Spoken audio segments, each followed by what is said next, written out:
What's happening? Cool.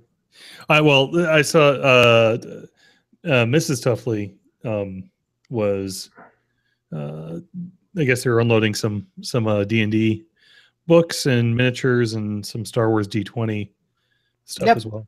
It all found a good home because it couldn't live with us anymore. I was gonna ask about it, but I was like, ship it all the way to Florida and everything. It seems I was like, well, it's all a big pain in the ass.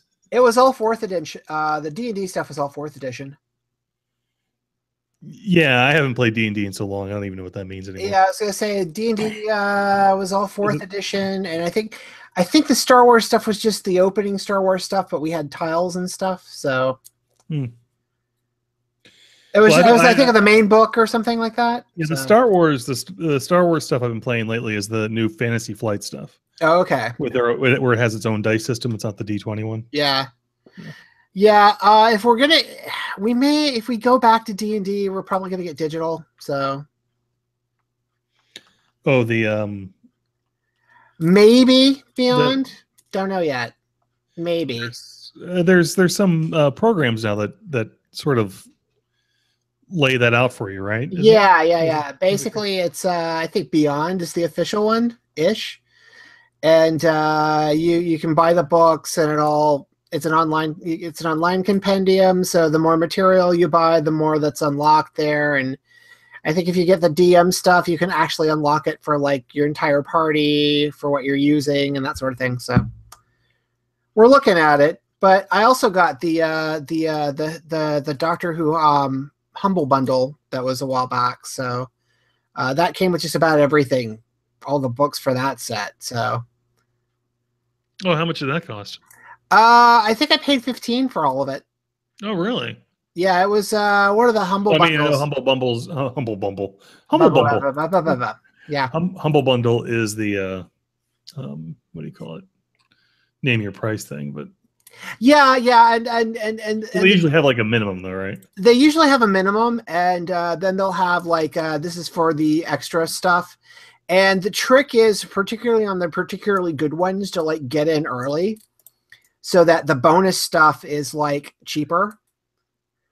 Because the Neil one was insane, and that didn't take long to creep up. So, because I mean, they go off of the average of what people are paying, or something, right? They go off the average of what people are paying. So, as the promotion continues and as people raise the price to get the minimum plus the bonus stuff, that goes up. So. For a particular one that you're really interested in, just get it early. Because if you don't, if you want the bonus stuff and you don't get it, you have to pay up. So it's charity and it's fine, but if you're trying to score it for cheaper, it's easy to get in early and still feel good about it because it's charity. So nice. Yeah, I don't remember when I got in on the Neil one, but it was tasty regardless. Yeah, it was really good. Great stuff. It was really good, but then if you kind of went, well, maybe I'll come back to this in a couple of days. You went back to it in a couple of days and you had to pay for it. Yeah. Some of those you can't sleep on. Nope. And honestly, the like I said, the stuff in the bundle that they had, which I think was like pretty much all of his. Did you get the one with the Duran Duran book? Oh, yeah. Yeah, you got the one with the Duran Duran book. Okay. Oh, yeah. So I think that was pretty much all of his hard to find. That was the one that was the out of print stuff. Yeah. Yeah. So that was a really good one. I know a bunch of people who actually bought that only for the Duran Duran book. Nice. I like it. Which I have not read. I actually should read that. It's funny. And even Neil says this. He's surprised when like people show up with a copy of it at like signings. I bet. It's like things that always surprise me: the Condition of Good Omens and and that people show up with the Duran Duran book. Yeah, I'm sure that's a lot more common now. Yeah. Before the internet, that must have really been a thing. Yeah. So, have you guys? The one thing I have seen in theaters is Blade Runner. Did you guys see Blade Runner? I haven't yet. Oh. I plan for that to be my first test with the Movie Pass. I was very pleased. Okay. But I warn you, well, Rob's advice to me was bring a snack because it's long. It is about 3 hours. Yeah, it's long, and can I just ask you without spoilers? So does this go off the canonical ending of the director's cut or the original release of the film? I don't think it matters. Okay. Because I had people telling me, okay, you need to go watch, because I have it, and I've seen it, but it's like, okay, if you're going to go see this, go watch the director's cut because it links off the director's cut. I think you could make an argument that it could link off of either one. Okay. I mean, the director's cut is obviously the one to watch because it's far superior, but yeah. That conversation came up, and I'm like, okay, all right. So, no, it's very good, and I am still kind of working through it in my head because it is not a light film from the standpoint of things to leave the theater thinking about. Well, it's the same guy who did Arrival, so yeah. You remember both me and Kim had the conversation about the Arrival, so yes, we do actually want to go see that though. So yeah, I think it is definitely a see on the big screen deal. We saw it in IMAX, and it was excellent. And it was IMAX 2D. I actually think, because I don't know, for all I know, it wasn't released in 3D in IMAX because we weren't there the first weekend because I was actually in New York. I think there was an IMAX release, but it was quick. Yeah, because there's only, the trouble with IMAX is that it's, most places only have one screen. Yeah. Cinema-wise, and so whatever the latest thing is there, and that's it. So. Yeah. So, do you think he's up to handle Dune? Oh, is that the guy there? Yep, that's the guy. It's going to be a while, but apparently he's the one they've got for Dune, for a Dune Take 2. See, I actually, I guess it depends on where you sit on the David Lynch one. Well, the David Lynch Dune is a lot like Kubrick's Shining. It's not the book. No. But it has its own merits, I don't even think of that as an adaptation. I just think of it as a weird David Lynch movie. Well, it's a weird David Lynch movie mostly because it's an adaptation. It's in the canon of weird David Lynch films. It doesn't even, I don't know if it even counts as a Dune adaptation. It's just, oh yeah, it works with Blue Velvet. It's fine. I think there's a Twin Peaks reference in it. I don't know. It's like King stuff. All of it's meta. It all links together. No, I see. The thing for me is, I think with Dune, I almost think you would want to go like the Game of Thrones route. Meaning, first of all, I have only read the first book. Cosette kept reading, was not pleased. I wasn't crazy about the first book. I actually enjoyed, to me, the appendices were the awesome part of that book. Because it got into the whole appendix on the planetology of it all. I was like, okay, this is kind of cool. Well, we already know about me and reference material in the back of books, so,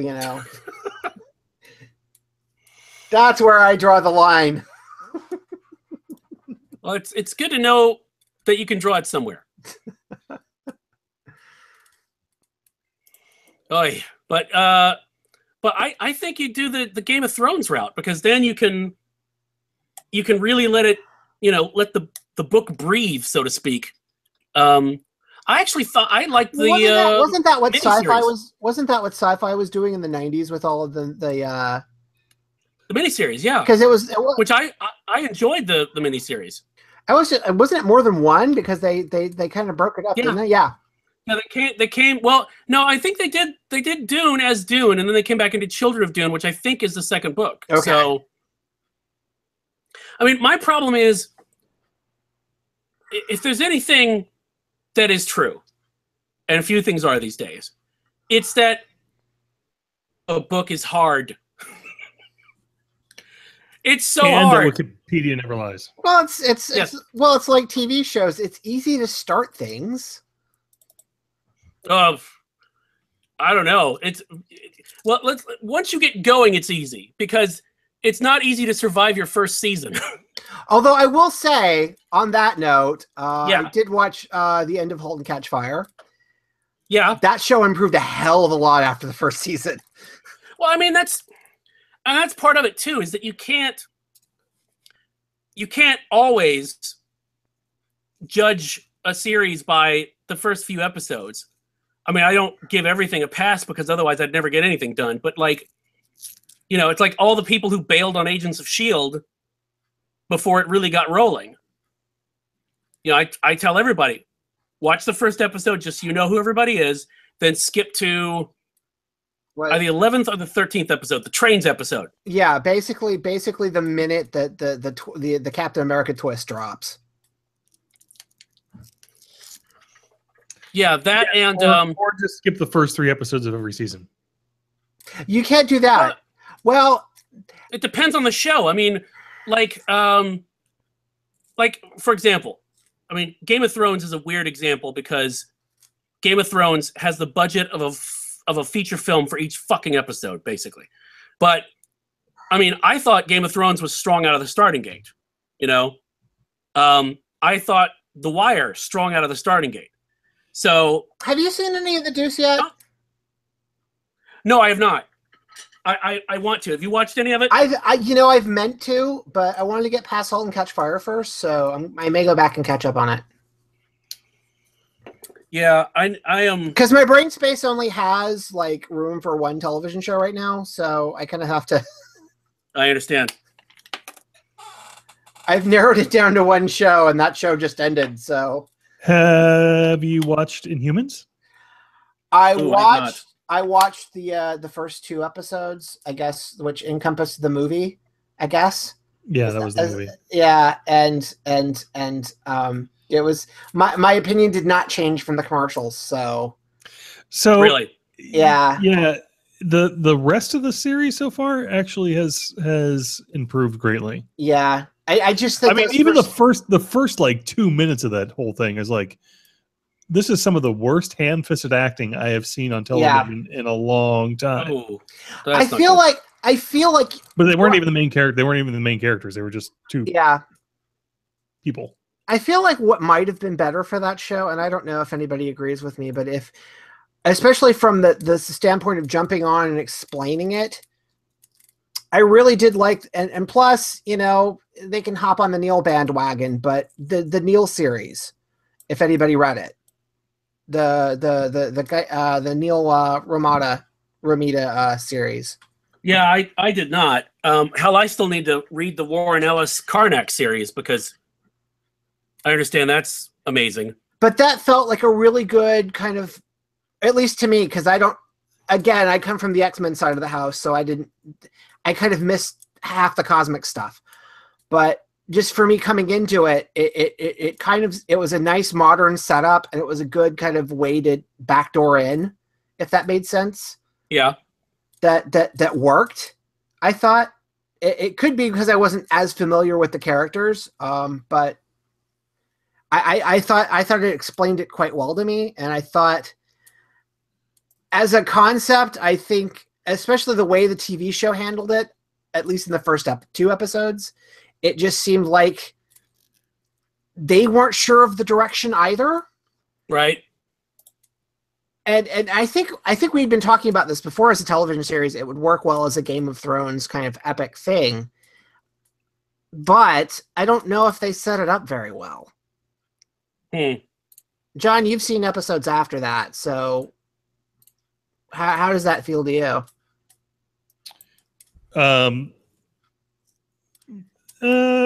Again, like I said, I've liked. They feel like they really do feel like Shield, early Shield at this point. I imagine they're not getting another season. This will be the run, and that's it. Yeah, I kind of think the 8 episodes are probably going to be it. But it might actually encompass a nice little story, though. Given what I've watched thus far, which is only like 4 episodes now, 5. Yeah, Maybe. I mean, really, the saving grace for Agent Carter was that it was cheap to make. That's why you got a season 2. Seems like this is cheap to make too, but go on. Well, yes, but we know it's not. So, well, it wasn't because of the whole IMAX thing, though, right? No, it wasn't because of the IMAX thing. And actually, if I've read this correctly, if the financials are straight on this, the IMAX deal actually paid for the whole 8 episodes. Really? Apparently, that's what the word was. That anything ABC makes off this is bonus. Because the IMAX deal was wow, and this is before, and this didn't even matter to get people in the door or in the gate. The deal they didn't, but yeah, the deal they made with IMAX to get this done, apparently paid for the series. Wow. So that is interesting, which means that we're going to see a lot more of that. Which means I don't know if we're going to see more of that because it didn't really work. It didn't get people in the door at IMAX. Well, but. I mean, I think part of it is. I think from ABC's perspective, it paid for it, and it prolonged Shield by 8 weeks, because the turnaround time for those episodes are just horrific. So, Rob's here. Hey, Rob. Hello. Rob. Hello. And by the way, ABC's not doing themselves any favors by moving up the schedule on Shield to bring it back like 10 weeks earlier. They're not doing the show any favors. I don't think ABC cares. Well, I mean, are they burying Shield on Friday still? Well, here's the thing. I would go along with they're trying to bury it on Fridays, except why order 23 episodes? Is it a contractual thing? It's not contractual because there's no license involved. ABC's not paying a license. ABC is paying itself. I mean, Disney is paying Disney. Unless it ties into the Marvel movies and they have to. I don't know. And the head of the network said we could have canceled it. Yeah. Well, then there you go. So they said we had the option to cancel it, and we don't have a mandate from the studio saying we had to keep it. Well, it's probably because the reality is, what else are they going to put there? Their development slate sucked. That's really the answer to that. ABC's drama development sucked. Well, that's why we have Cheers and Frasier. Yeah. So So ABC's drama development cycle sucked, and what did they? They canceled American Crime, so they don't. They still have John Ridley, but they don't really because they canceled the show. So. I think the thing that they've still got John Ridley over this year. Yeah, I think the only thing they've got John Ridley on the hook for is the Marvel project, and we still don't know if that's a thing. So, Shonda Land has gone to Netflix, so God knows what's going to happen with that. Although, if it means that the long American nightmare of Grey's Anatomy ends, that's great. The running joke here is that every time I see a Grey's Anatomy promo, I'm like, that thing is still on the air. It's still going. It's like The Simpsons, but with people. Funny, they're orange too. They get a lot of sun for Seattleites. Yeah. But yeah, it's and the weird thing is they put what was it? They put Once Upon a Time there too. On Friday? Oh, Yeah. hey. Yeah. Easy. So, well, So no, rude. for shows they're trying to burn off, it seems to be a good argument. But except for the. Oh, and by the way, I believe that takes place in Seattle this year. yeah, Speaking of and Seattle. but apparently it's holding its own with the CBS shows, which is what they wanted anyway. So who knows? I don't know. But my understanding is they completely rebooted that series too. Well, they did because that's just it. They're still paying the licensing, but they're not paying the cast that have been there for 7 years. So the show is inherently cheaper.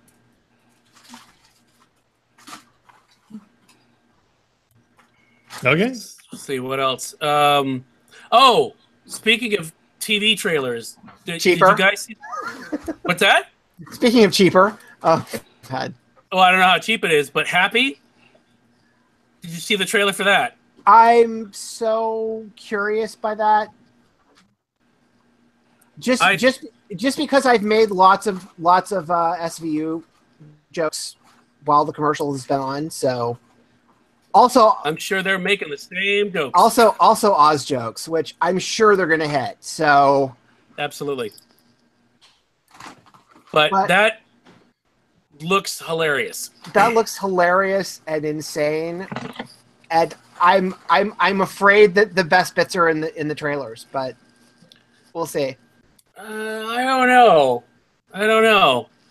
But we'll see. But it's like, oh, hey, something from Grant Morrison that you can actually put on television. Amazing. Besides My Chemical Romance videos, Well, there is that.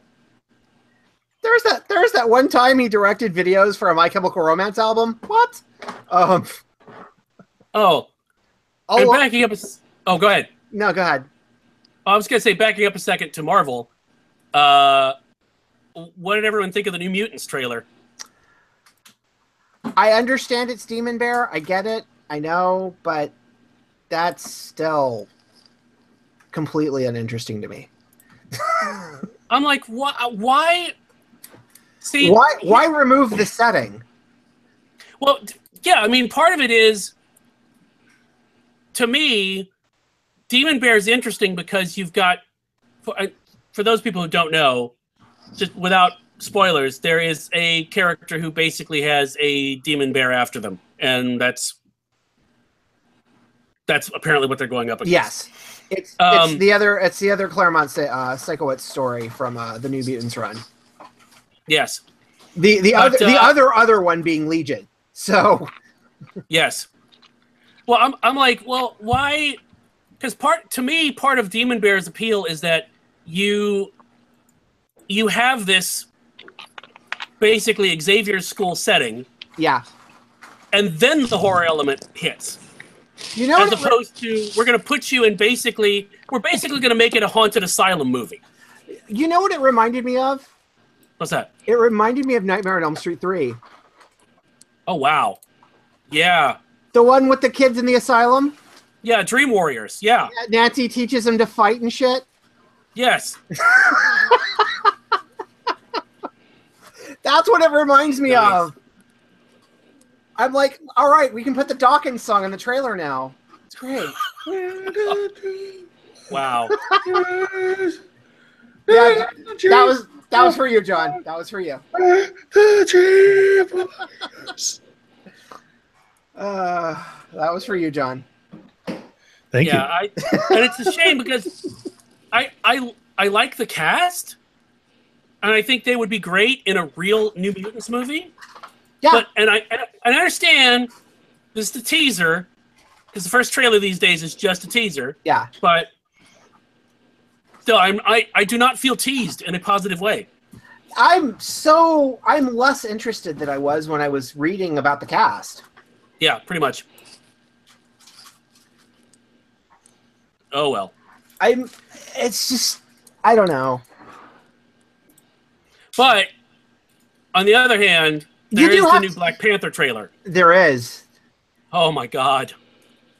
That looks so good. It does. And they have Gil Scott-Heron in it, which I think is so badass. Yeah, I like my the head. remix. I'm trying to figure out who did that mix. Shit. I read it somewhere because I looked it up because I was like, what? It's a mashup, but it sounded like it was a mashup that was done for the trailer. Yeah, I'm wondering if LP did that. I don't know. Because he's been talking about doing some mixes for that. So really, yeah. Well, you heard his Blade Runner trailer music. Yeah, I know. Holy shit! Yeah. I want that. That was great. I want it. Yeah, he did stuff, and Flying Lotus did stuff, but didn't make the film. Huh? Which was really cool too. Interesting. You can have the soundtrack. So, you can have the soundtrack of stuff that didn't make Blade Runner. I basically posted to their Instagram. I said, "Listen, release it. Call it Razor Sprinter if you have to, but for God's sake, release it. It's great." They'll end up doing what Radiohead did with their Bond song. Yeah. They'll probably release it later. I think there's a certain period of time that goes by before they can do something with it. I think. So, Radiohead, I think, dropped Spectre like a couple of months after the film came out. So, we'll probably see it. So, Rob, they haven't seen Blade Runner yet. Really? Well, that's okay. Neither is anybody else, apparently. Yeah. Sorry, America. That's all right. Have you finished processing it yet? Or are you still working on it? I'm still. I want to see it again. I just don't want to sit in a theater for 3 fucking hours. Because you've already seen it twice, right? Yeah, and I picked up so much more the second time. Because the first time, sure. you're at the screening and all the people. It's like, Can I just say too? This is the old grumpy man part of the podcast. Can I just say one? If you're going to a movie, mean the podcast? But if you're going to a movie or a concert, turn off your goddamn phone and don't view the concert through your phone. Fucking look at it with your eyes. And if you're watching a movie, don't fucking talk through it. It just drives me nuts. Anyway, there's so much. And Yes. if you're on my lawn, get off of it. Okay, sure. Unless you're seeing Garth Brooks at the Mercedes-Benz Stadium, because apparently sound doesn't matter. Okay. So anyway, getting back to Blade Runner. And it's Garth Brooks, so sound really doesn't matter. Garth Brooks is not in Blade Runner. However, I would watch the shit out of Garth Brooks and Chris Christopherson in Blade Runner. Oh my God. Yeah, that hurts my brain. If the Harrison Ford part was Chris Christopherson, that would be great. Oh, Rob, that's the Convoy remake. I just want. Oh my God, that'd be awesome. Yeah, and I just rewatched Blade, so but anyway, is fucking awesome. The thing that I really liked, Widge, is that the way they've been able to use the digital technology that we first saw ages and ages ago, sort of finally come in, where you take dead people and put them in movies, like the stuff with Sinatra and Elvis, right? That actually looked really cool, and didn't look heavy-handed. No, I thought it was good. Yeah, and I think that the score it's worth it alone just to sit and listen to the score. It's but visually it is like you are just pounded visually that you have to just sort of, like, the first time I was like looking around at like all the visuals and everything in it, you still got the plot and you can still follow it, but the second time you get so much more out of it because you're sort of desensitized to the oh wow factor of how great it looks. Yeah. And I can see that. It's pretty great. And I was not expecting much, but it's well, I thought when I wasn't sure what to think, but then when I saw the bit about how they had redone the original Blade Runner trailer shot for shot and edited it so they linked up, I was like, that says to me that's a level of dedication and weirdness and obsession that I relate to. Yes. So And it's, I mean, one, it does actually really hold up to the first one. Yes. Really, really well. And it's not one of these like second halves that you're like, okay, what the fuck did I just watch? It actually kind of makes sense. And I think the amount of Harrison Ford screen time works perfectly. Mm-hmm. And I think, you know, I just think the whole thing is just really, it's the first hour is very, very, very sort of non-action. And I think a lot of people went to this expecting it to have a ton of action, which I don't understand why, but Well, because it's a sequel to a sci-fi film, and nobody watched the first film, so. Well, they're probably because they think Harrison Ford's in it. Somebody's gonna die in like the first 6 minutes. But I think that, you know, it's a payoff. You have to get there. You know, it's almost like Sergeant Pepper, that you have to listen to like all the weird extraneous sounds to get the point. This, you have to look at all the very strange visuals and look past them to get something else. It's really, really, and it's intense. It's probably one of the most intense theater experiences I've ever had. Just going to a movie and just having it be absolutely intense. Yeah, which also really intense. And it was great. I mean, it's like, this is awesome, you know. So, but go see it. Yeah, absolutely. John, you'd like it. Your son would like it. Is it age appropriate for a 13-year-old? I think so. I mean, yeah. Really, there's there's some nudity in it, but not. Yeah, but it's and I can't really talk about it because I don't want to spoil anything. But the way that was handled was amazing. Yes, it was amazing. Yes. So, but anyway, so there's Blade Runner. Everyone go see it. Yeah, I mean, yeah. I don't understand why it's at the $2 theater. It's at a $2 theater near you. Go see it. Oh, God. No, go see it in a real theater with a really good projection system and everything. I mean, hey, some of those have really good projection systems. Not a lot of them. Not here. But oh my God, here. Yeah. There's a couple here. There's one here that actually went digital, which is crazy, but yeah. I mean, it is a crushing defeat for quality, good storytelling in cinema if this movie doesn't make its money back. Because it probably will overseas. Yeah. Yeah. In fact, let me go look. I think it already has. I sure hope so. I'm sure that it was not cheap. That it's not a cheap movie. Well, it was $150 million. $155 to make. I don't know what the marketing was on it. Well, marketing is generally... They didn't spend that much on marketing, though, to be honest. Yeah. So let's see. Yeah, it is made worldwide $157 million. So yeah, they're fine. Well, I mean, marketing budget is 15% usually of that. I'm trying to see. Oh, I don't think they spent that. They it's. Let's see. It's done. Okay, it's opening in China on the 27th. I don't see a date for a Japan opening, but I would think it would do really well in both of those markets. Because I think as far as appearances, Gosling and Ford did like a bunch of interview shows, but then they got Leto because he was doing some 30 Seconds to Mars stuff, so they technically got him to talk about Blade Runner. So yeah, I thought he was really good. Yeah. Which makes you go, well, what the fuck happened in Suicide Squad? Yeah. But it also shows what happens when you have a director who has this all-encompassing obsession with his films. Yeah. So. Very true. I think he's the next Spielberg in terms of just being able to world build and create these films that people will remember 20 and 30 years later. Really? That would be cool because we could use another one of those. Yeah.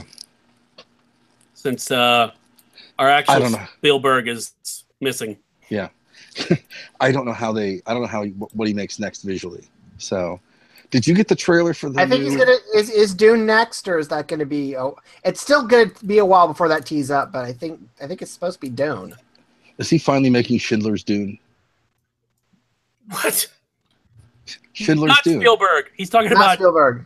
Oh, Dennis. I can't say his last name. Yeah, Villeneuve. Yeah. yeah. Yeah, because it looks like it should be about 5 syllables, and when he says it, it's 1. So Yeah. I don't know. Well, it's just like the plot of Arrival.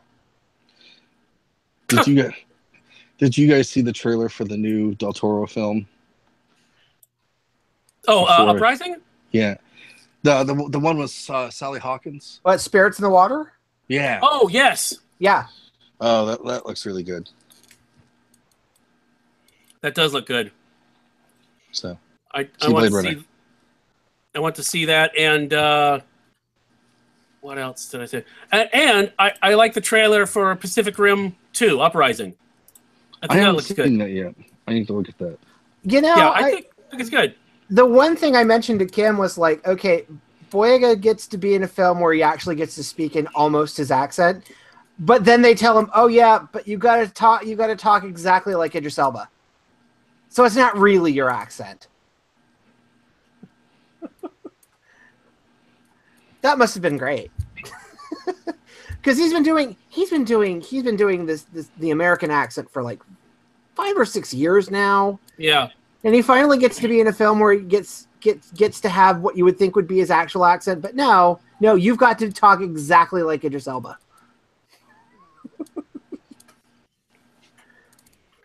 But it looked I'm good with it. it looked like a fun trailer. It looked good. It had all of the things you wanted. Yeah. Which means it won't do well at all in the box office. Probably not. No. No. The people who saw the first film will go in week 1, and that'll be it. Yep. It'll probably do well overseas though, so we might get a 3. Yeah, who knows? Ugh. It'll be like the Amityville of this decade. We'll just keep getting sequels, and no one knows why. But see, I'm okay with that. I'm totally good with that. As opposed to Amityville, where it was just like, wait, what are you going to do now?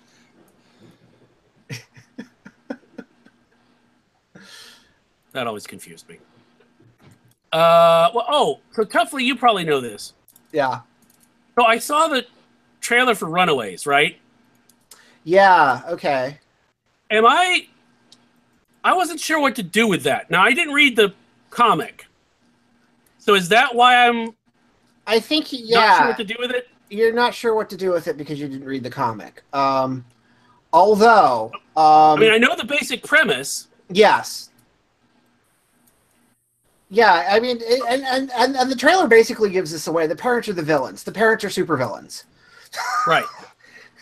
And that's kind of why the kids go on the lam. But the kids find out they have powers. So, yeah, and can I say, if I had not known that watching the trailer, I wouldn't have been sure about that watching the trailer. yeah. Well, because It's not a very good trailer. well, they haven't mentioned the kids having powers yet. I think that was the thing they were holding back.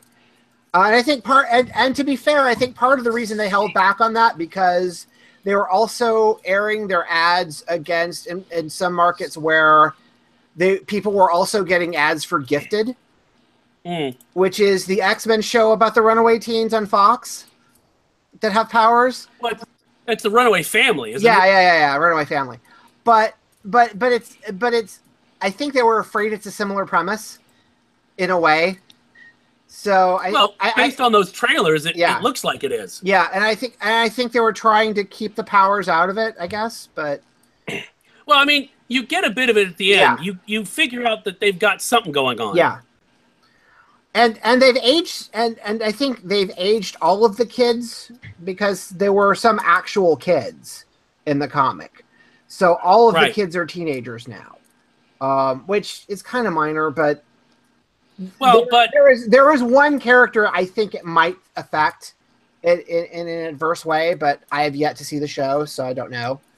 Well, it makes sense just from a practical point of view because depending on the age of the actor, depends on that changes what you can actually get done work-wise, you know? Yeah. Mm-hmm. Yeah. So, and I think there may have been a comparison to Stranger Things that they wanted to avoid. So I don't know, but yeah, I don't get know. that. Seems like to me, I'd flaunt that because people seem to like Stranger Things. But the things I like about the show were the things again, it's this thing about the trailer not being very good. Yeah. Because the things I like that I've heard about this show so far are the castings. So, because some of the parents are really good, and the kids seem to be really good. So we'll see. Yeah, like I said, I get none of that from that trailer, which is frustrating. But because honestly, of the non ABC shows, and really because I haven't seen any trailers for Shield, the only one that looks good to me is Cloak and Dagger. Yeah, I'm interested in that. And I think that's because and for all I know, this is the story of Ultimate Cloak and Dagger. But to me, this is different from. It looks different from what I remember their story being in the comics. I think it's more closely based on Ultimate Cloak and Dagger. Okay, because I only was assuming there was Ultimate Cloak and Dagger, but it makes sense that there would have been. No, there was an Ultimate version of Cloak and Dagger that were. Just assume when it comes to Marvel, there's always an Ultimate version of whatever. Yeah, right. I'm pretty sure there's an Ultimate Scroll Roll. I believe there actually might have been. I'm not doubting it. Case in point. Of course, there aren't Ultimate anythings anymore because they destroyed the Ultimate Universe. So, there you go. So technically, you're wrong. Well, wait a minute. But yes, but it is Marvel, so it will come back. Yeah, exactly. It'll come back. That's exactly where I was going. They will come back. Yeah. Although, like I said, Homecoming left the door open for Miles. So, there you go.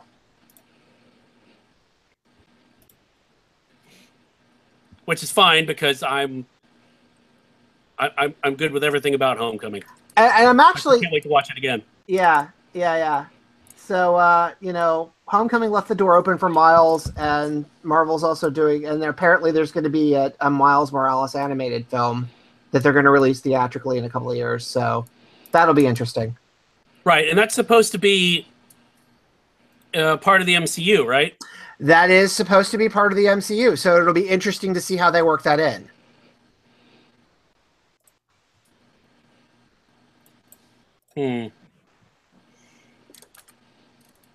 It'll also be interesting to see if Donald Glover's going to voice him there too, because he actually played his uncle in the film. So... Yep. Well, yeah, I was wondering about that because, like I said, that trailer did not thrill me. I'm trying to think what other trailer did thrill me. Have you seen? Well, you don't watch Black Mirror, but have you seen the Black Mirror trailer?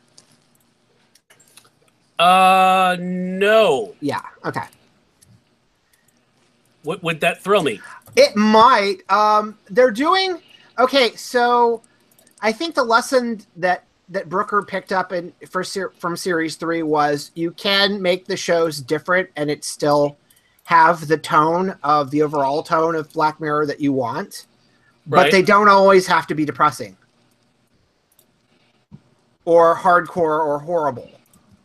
Which is probably good because that it's like basically it looks like they're going for a wider scope of dystopia. Oh, good. It's a wide world of dystopia, Wedge. So basically, it sounds like I would watch Black Mirror and then watch an episode of Electric Dreams to kind of get the taste out of my mouth. Absolutely. Because you've seen that trailer, right? Yes, I've seen that trailer. I want that show. That looks great. That looks great. But I think it...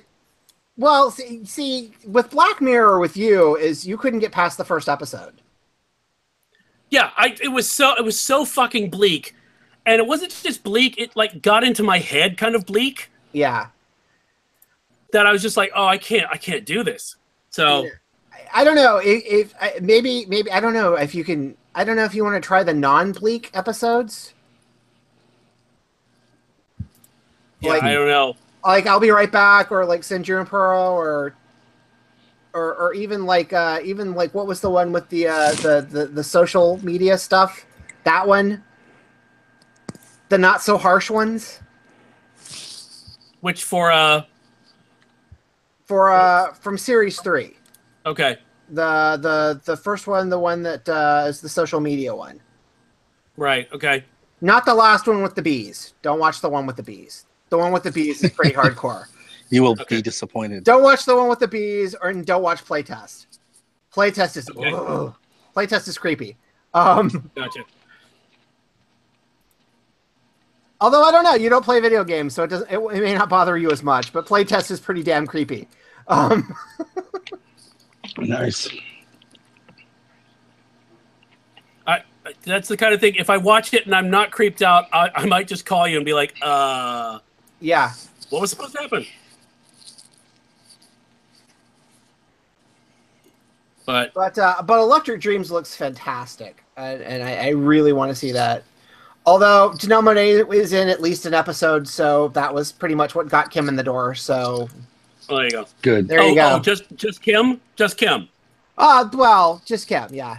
Because I didn't know what it was at first. And it's Electric Dreams. Interesting. Yeah. The anti-Black Mirror. Okay. Because that's what it seems like. It's like the anti-Black Mirror. So we'll see. It's the happy dystopia. It's the happy dystopia. Like gummy bears. The happy dystopia. Gummy bears? Was it? That Okay, now my brain is trying to process the Gummy Bears animated show. What is it? as a What is that? dystopia. Yeah. No. That was what was it? The Happy World of one of the gummy bear brands. It's the Happy World of. Dude, when you've lost me and Witch at the same time, it's kind Okay. of frightening. Wow. That Yeah, that takes work. I believe that's called skill. Yes. My Wow. God. So, has anyone else heard the Trent Reznor Atticus version of the Halloween theme yet? Oh God, yes. Okay. And if you haven't yet, wait a week. I'll put it out in a randomizer. It's really good. It's really good. And his soundtrack Yeah. for the Vietnam thing with Ken Burns was really good too. Yeah, I thought so. Yeah. I'm not gonna watch the fucking Ken Burns film, but the soundtrack was really great. It's okay. It's really depressing. Really, I thought that would be the up Ken Burns film. So No, I mean, it's like, because even his baseball film was depressing. well, he doesn't exactly cover, happy things. I know, You know. like the baseball one and the jazz one was just like, really, Ken? His next thing is like a history of country music, though. So I'm kind of excited about I was gonna say that his next one's gonna be Ian Curtis. that. No, I'm waiting for Ken Burns curling. Dear Martha, it's been 5 days on the ice. That'd be great. Ken Burns, history of 227. Wow. Yeah. Sorry, still hungover. Wow. That's okay. Wow. Yeah. Wow. How is it like an hour and a half on just Jack A coming to the set? Yes. Yeah. Slowly. With a soundtrack and Sam Waterston talking over her. Dear Martha, it's been 5 days waiting for Jack A to hit the set. Jesus. I'm sorry. I ruined the podcast. Wow. You and I have a different definition of ruined. Well, yeah. I think we have title of episode. Waiting for Jack A to get to the set. Wow. Or just waiting for Jack A. Everyone will figure it out. What? It's just two guys on stage Yeah. And Is she here yet? Is she here yet? No. She'll be reading it going, this is in no way, shape, or form waiting for Godot. Oh, you could have Jack Hay reading Waiting for Godot. That would be awesome.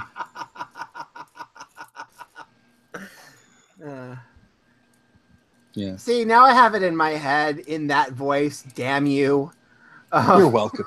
You're welcome. See Blade Runner, and it'll go away. Widge gets the gold star because he's my only friend I can talk to about Blade Runner. So, there you are. Oy. Oh, wait, your wife saw it too, right? Yes. She gets a gold star too, then. Oh, good. So. She'll be pleased. I'm sure it's probably completely insignificant in the universe. So, yeah. Oh, no, it's not. John, you need to go see Blade Runner. I will. Like you weren't here when I said it. It's going to be the first movie I see with my movie pass. Okay, good, because it's way better than It's a Wonderful Life. We'll see. They are both similar. People fall into water. Both lasso. So, does Ryan Gosling get an angel's wings? Is that no? Yes. No? Okay. Every time a replicant dies, an angel gets its wings. Actually, yes. Hey, and girl, are you a replicant? And I do want to say this, so it's great to see Robin Wright being Robin Wright again. You know, she was great in Wonder Woman, but like this is like a whole different level. It's like I would just see a movie with just her, Widge. Yeah. You know, absolutely. You know, like Barney Miller, but Netflix. with her running the. Watch House of Cards. I need to, and I fully intend to. It's on my list to do, but I'm trying to get through the Defenders. I still haven't done. Is it I still haven't going? watched past the first episode. It's like,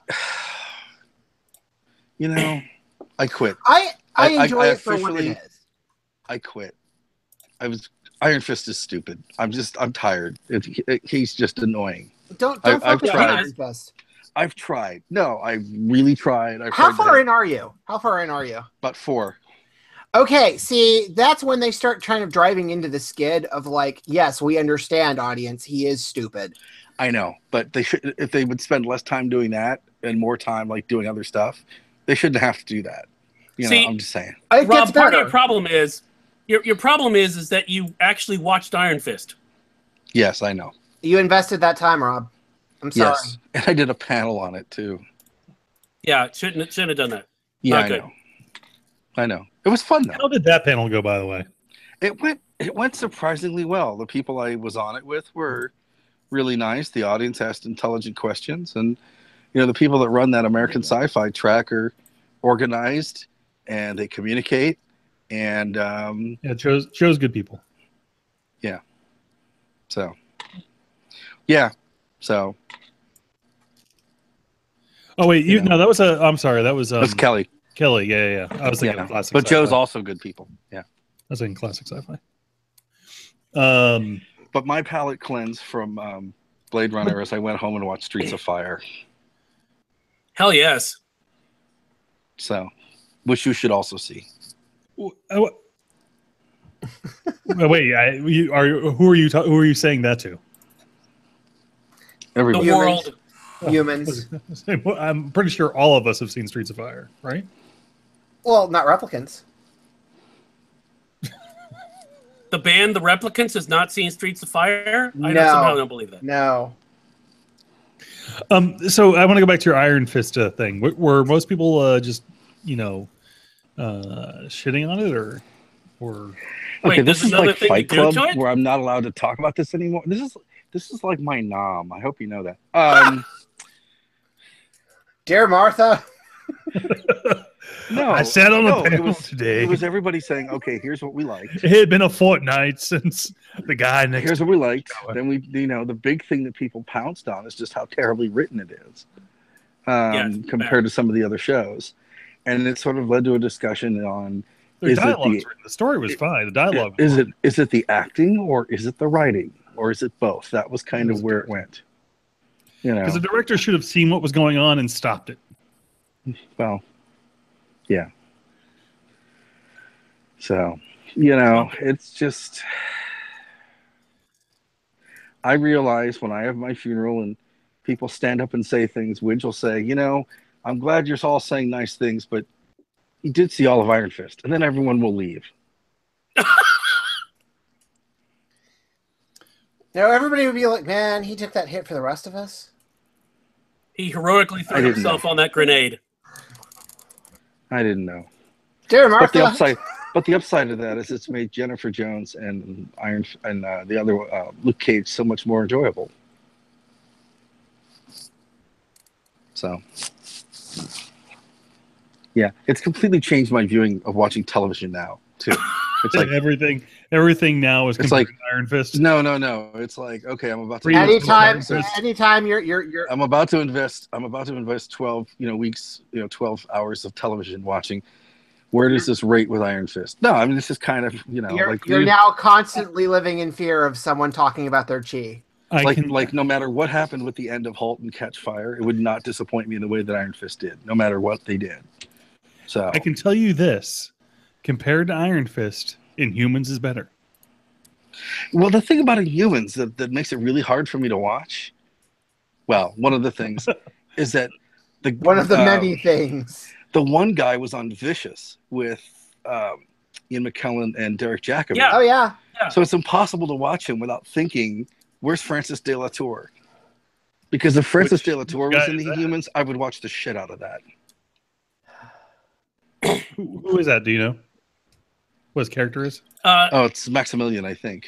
Oh, okay. So it's Maximus. Maximus, what is Rion? I think is his name. Yeah, he's mostly known for Game of Thrones. So. Yeah. Game of Thrones and Misfits. But he's pretty much playing the same character in Humans as he did on Game of Thrones, except less blood and sex. Yeah. And still doing a bang up job, huh? What's that? Which would probably help Inhumans, actually. Actually, it does. And that's actually why after you got past it's really the first two episodes, even though it started to pick up on the second half of that 2-hour thing. But I mean, that was the thing. I mean, he's good in it. I just couldn't find anything else. Yeah. Well, it's sad because the dog is awesome, but come on, that's. Yeah, who knew? See, here's the thing about Marvel movies in general, is that it's usually the thing that you're most worried about that's the best thing. It's like probably because everybody at Marvel's worrying about the same exact thing. Yeah, probably, I guess. Yeah, we gotta spend a lot of time on this because otherwise this thing is gonna suck. And then they forget about the other stuff. I mean, eventually, when they get Lockjaw to appear in the Miss Marvel movies, that would be awesome. But yeah. I have to say, though, that I was watching it, and Janet walks in the room and just goes, "Have you learned anything from Iron Fist?" and walked away. I'm telling you, it is better. Once you get past the second episode, it is better. It doesn't drag on like Iron Fist did. Have you seen more than 2 of them? Is that the thing? Yeah, no, I've seen all of them. Oh, yeah. Okay. Well, I mean, all of them. I've seen all through all the ones that have aired, which is like. I want to say it's 5 episodes. He's taking the Inhumans hit for us. Are you? Did they? I guess that they have it someplace where you get put in a tank and you have to watch it to get your child. Well, okay. So fairness. I told Wood just. Is this like taken? In fairness, I watched this while I was recuperating from a severe bout of food poisoning. So, take everything I say with a grain of dehydration. Okay. And nausea and just general not nice, not goodness. I'm thinking that's not the byline ABC wants to use for the reviews on this. I just didn't realize they put all 8 of them up somewhere. No. That's what I'm saying. I only watched ones that have been aired. Wait, I thought they were only on week 3. No. Well, they're further along. The first 2 episodes were aired all at once, so that's why I say on 4. Okay. Yeah. All right. The first one I saw is when they left their planet, and they're on Earth. Is that not the first one? It's kind of like what AMC did with That's the third one. Oh, yeah. Okay. It's kind of like what AMC did with. It's like what AMC did with *Halt and Catch Fire* this year, where they started with the first 2 episodes. Yeah. and then everybody got lost because they couldn't figure out whether. But they reran the second episode the second week. So, same thing. Okay, well, I'm just going to quit on the Inhumans and call it a day then, because then that's 2 other things I can do with my, or an hour a week I can do with. That's my okay. time. That's okay. You and John can trade. You can tell him about Iron Fist, and then No. John can tell you about Inhumans. And No. as a team, you will have both done that. No, you don't understand, Toughly. I like physically become exhausted when I try to talk about Iron Fist now. Well, It's John just- was physically exhausted while watching Inhuman, so he's already taking that hit for all of us. I mean, it's just, you know, See how I'm building that up? I would rather be trapped in a perpetual time loop where the only thing I hear is "We Didn't Start the Fire" by Billy Joel for eternity than watch Iron Fist again. I think that's what being married to Billy Joel is like. I don't. Yikes. You know what's great about Billy Joel? Nothing. Exactly. Wow. Yeah. That's a running joke, by the way. Oh, Toughly, I got the tickets. Oh, cool. Yeah. Cool. Well, Yeah, because I had seen your message about Memorial Day. So yeah, cool. So Mr. Peter Hook is playing here, and we're apparently both going to go see him Cool. on Memorial Day weekend. yes. So I'm going to see Neil deGrasse Tyson on Thursday. Really? Oh, that's cool. Is he going to be singing everything from his classic releases, or he's going to be playing both Substance albums, Widge. nice? That's awesome. No, it's Neil deGrasse Tyson sings the hits of T-Rex. I would actually watch that. Yes. I would go see that, definitely. Yeah. What else? Oh, so Oh, I saw. Oh, go along ahead. the line of trailers, have you guys seen the trailer for Annihilation No. with Natalie Portman? Nope. Nope. No. Oh. Yeah, go look that one up. That I looks will. pretty fucking crazy. I saw Victoria and Abdul the other night.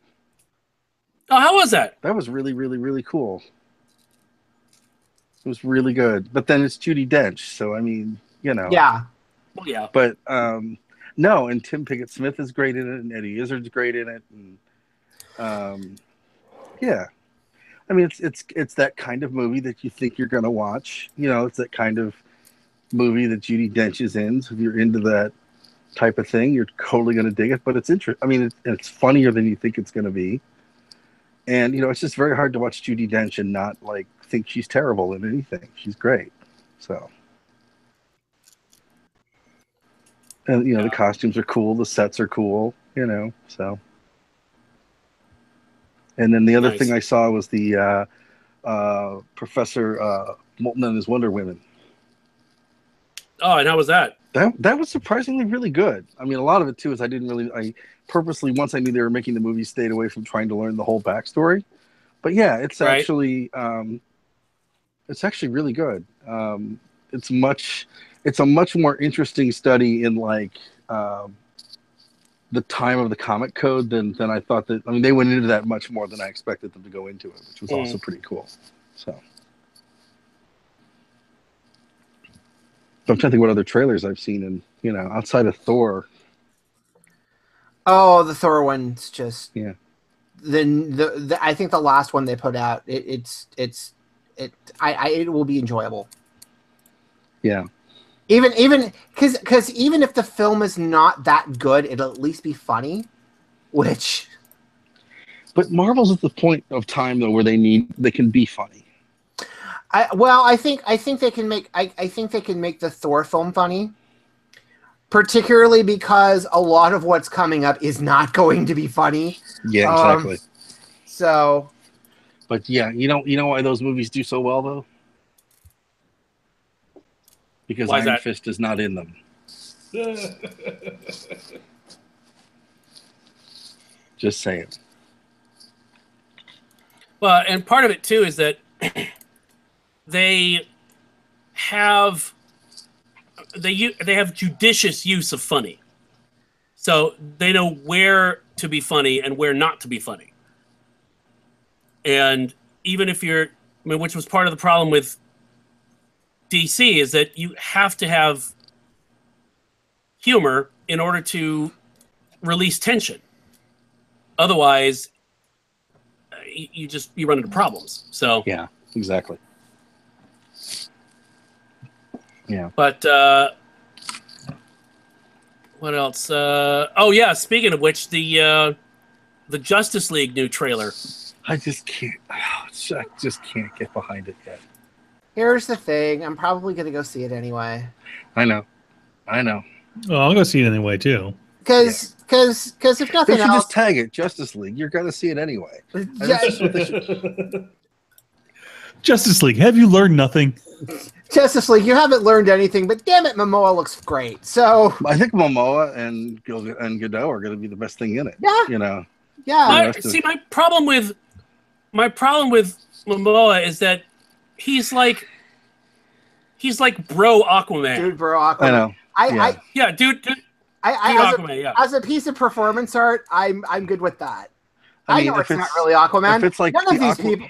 Yeah, None of I these know. people are actually any of these people. So it's just sort of like, all right, Well, it's like And- they. and- this is just performance art. It's like they cast Aquaman in the 300 and then put him in the Justice League movie. Here's the thing. Uh-huh. The thing that sells it to me with Momoa Aquaman is he looks like he's just having goofy ass fun with this. Yeah. So Oh, but that's the thing. Well, how I can you like not him be in the Aquaman? role. yeah, exactly. So, I like him in the role. I just, looking at it, I'm like, oh God, what are they doing? Yeah. And I like the guy they've got playing the Flash, but he's basically playing Wally. He's not playing Barry. Yeah. Yeah. I think that's more of a choice where they're trying to differentiate him from the guy that's already playing the Flash. Yeah. Yeah. Because he seems Again, why did they have to do that in the first place? because they were smart enough. They were smart enough to not want to wreck their successful TV show. Well, okay, fair enough. Pretty much. See also the X-Files. Yeah, and again, if they had set it up to where they could then come through and do Flash of Two Worlds with those two Flashes, it would have been perfect. I mean, theoretically, you still can because DC says it's all canon. So theoretically, you still can. When you get to when you get to the solo Flash film, you can totally say that. Yeah. But you wouldn't. They wouldn't. They're not that smart. Well, again, I think my theory on that is that they were smart enough to not mess up their TV shows. Their successful TV shows, don't mess them up. So, Right. which, Marvel doesn't have that problem. So,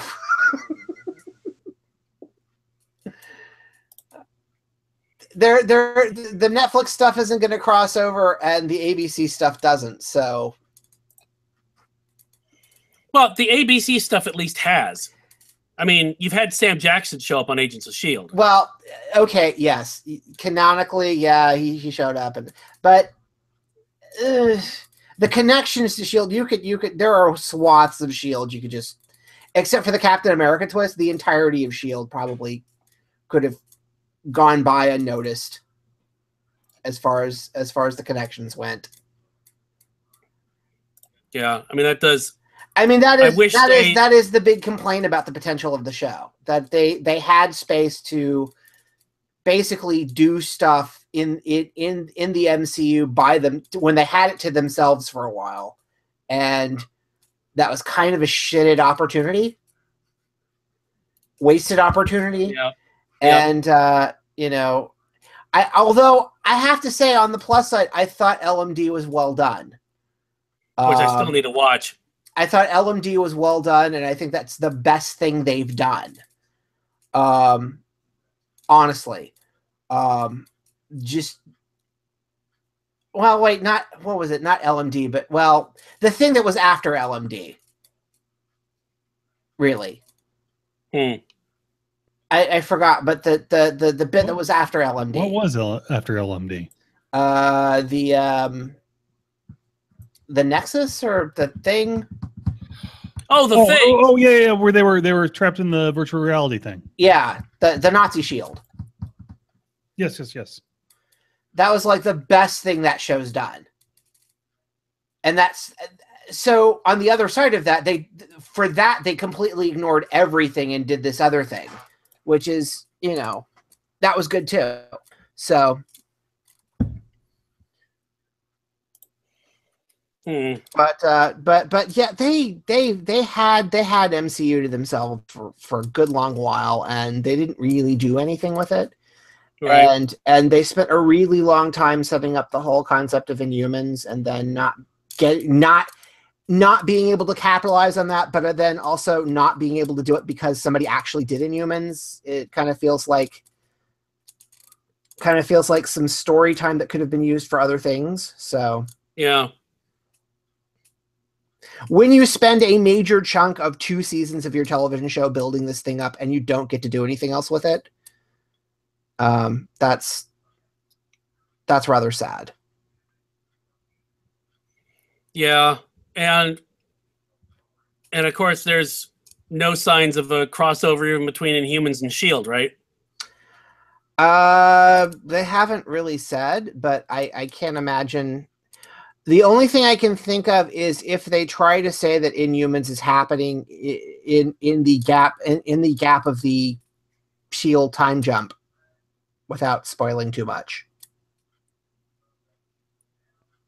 Yeah, I'm not really worried about spoilers on S.H.I.E.L.D. Well, there is a gap of time between the end of the S.H.I.E.L.D. season and where S.H.I.E.L.D. picks up, apparently. Where it is conceivable that things could be happening elsewhere and they not know about it. Okay. John, did I handle that? Was that a spoiler-free definition of that? Yeah, it's sufficient. Okay. I was trying to skip it. I was trying to not say anything. Hi, Rox. Hello. I'm late. Rox. Hi, Rox. Rox. Don't you have a county to rule? I do. I just got back from a meeting. Yes. See, the power vacuums in Florida, she's got to fill all of them. I do. It's a tough job. Somebody's got to do it. So, what did I miss? As I open up mail, because I'm that important. Go ahead. You get physical mail? Yourself. Wait, do, like? Yeah, wait a minute. What is that about? And the winner is Gottsford Park. Yes. Gladiator. Wait. It's a lamb and 2 goats. A lamb and 2 goats. Yes. And then Rox opens it and tells us what it actually is. Gladiator. Might not be Gladiator. You know what? It says La La Land on there. You're lying to all of us. Ah. I hate it when that happens. Oh, I'm sorry. I meant White People the movie. Hmm.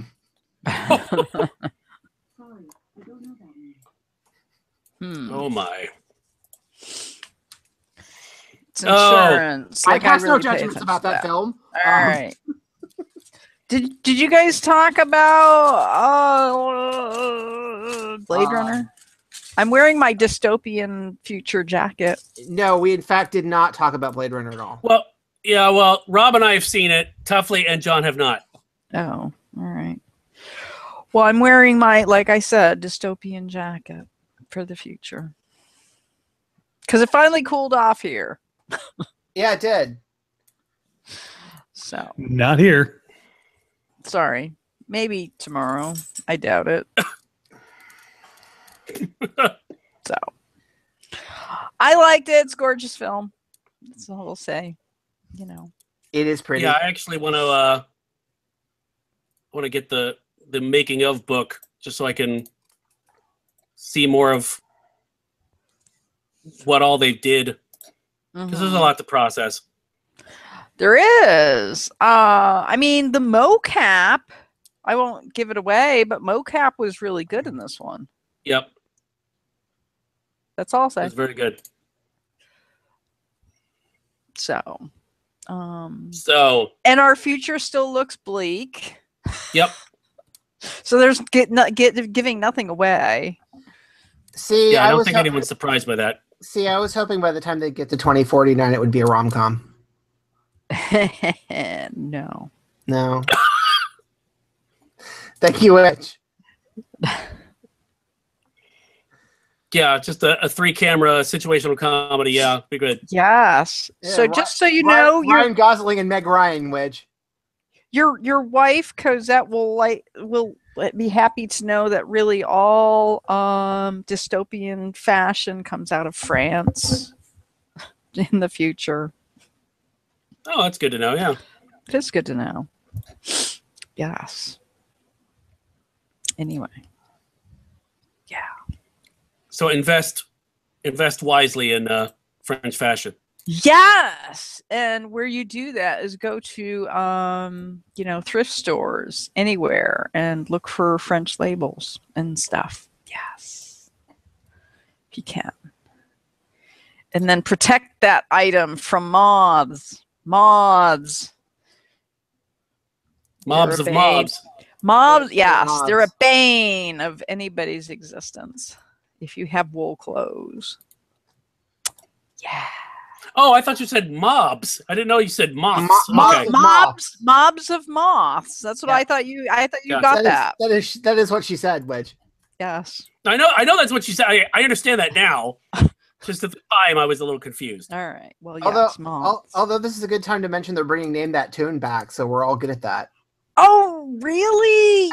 As we're getting hard of hearing. Oh yes. my God. Apparently, CBS is working on bringing Name That Tune back.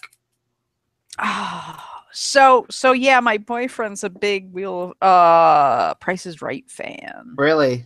Yes. So there's a documentary that's supposed to be out the 20th, Game Changers. And Alex Trebek is narrating it. It's about all the history of game shows. And he interviews them and stuff. So, but the thing is I don't know this channel called Buzzer, Buzzr. That's either the Game Show Network or another Game Show Network or something. It's the low rent spinoff for Game Show Network because it actually is. It's like one of the extra like digital channel thingies that runs like a lot of old game shows. There used to be the Game Show Network. No, there is still the Game Show Network. The Game Show Network runs newer old game shows.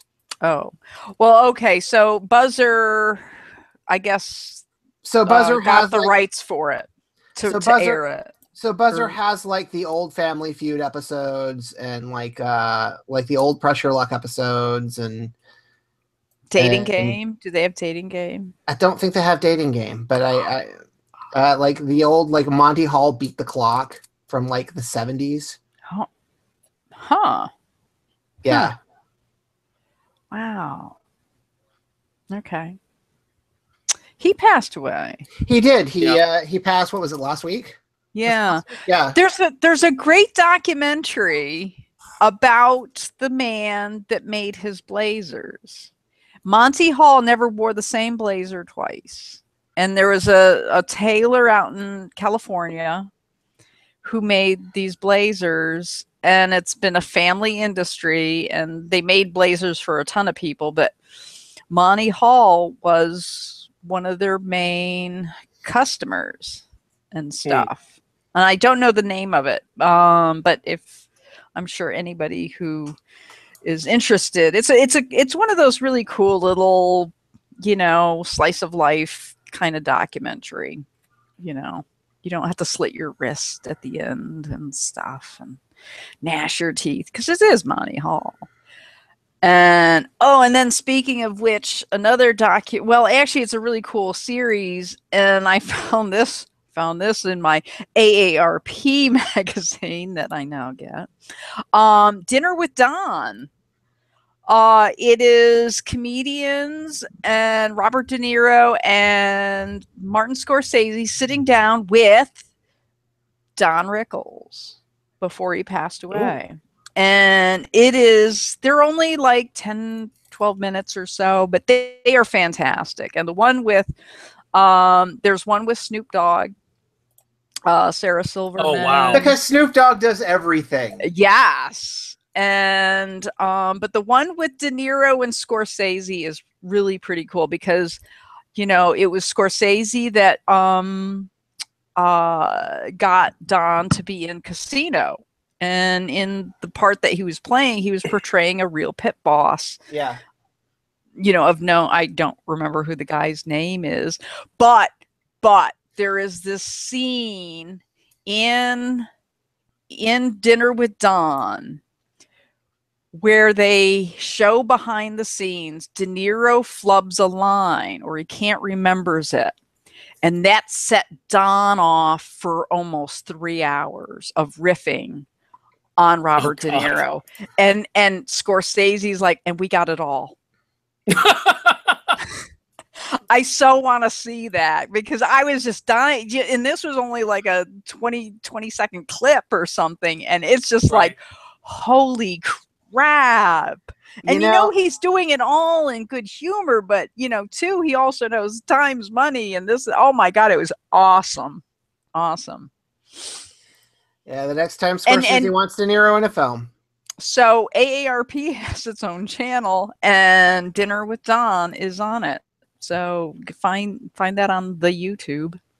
Nice. YouTube. So yes.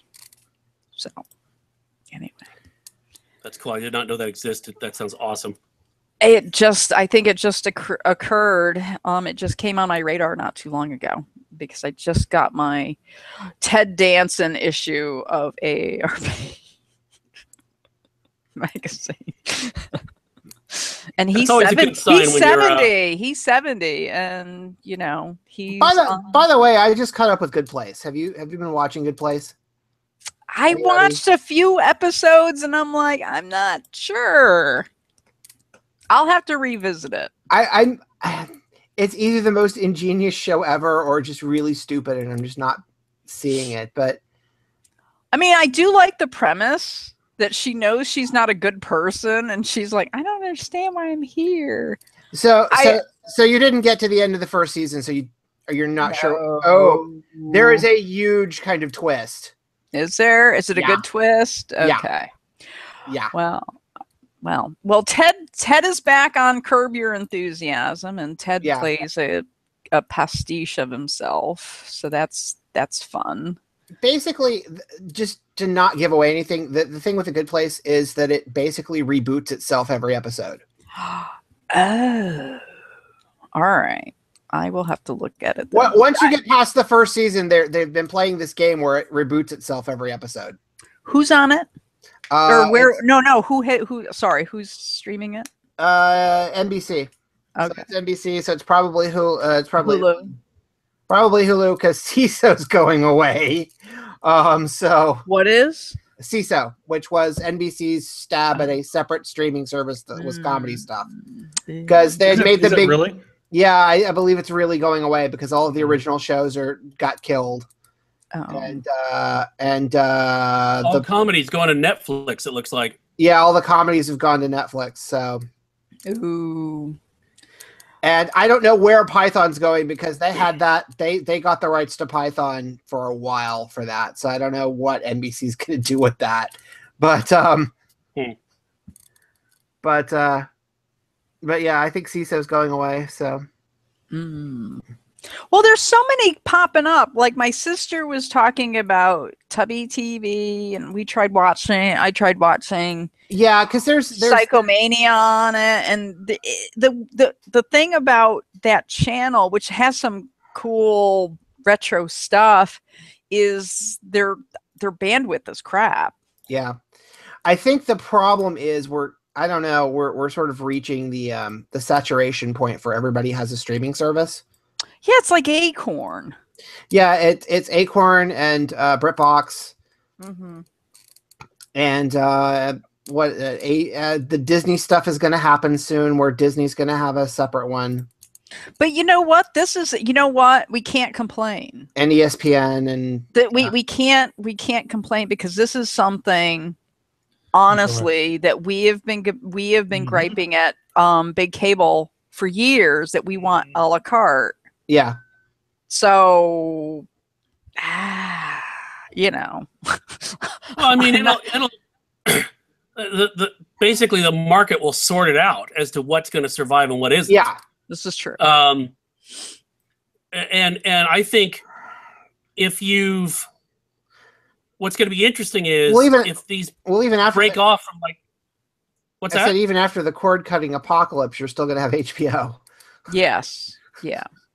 Yeah. Well, it's like what Hulu for a while had all of the Criterion collection, and then they moved it to their own streaming, and then like I don't know, it's not even what was it's not even IFC, it's some other indie Filmstruck Tribeca thing. It's Filmstruck. Yeah, because I was looking at that because I was actually trying to figure out if there was a way to get New York Public Library card, because then you can stream it for free. So. Oh, I can help you with that. Oh, okay, cool. We all just live at my sister's house. Yeah.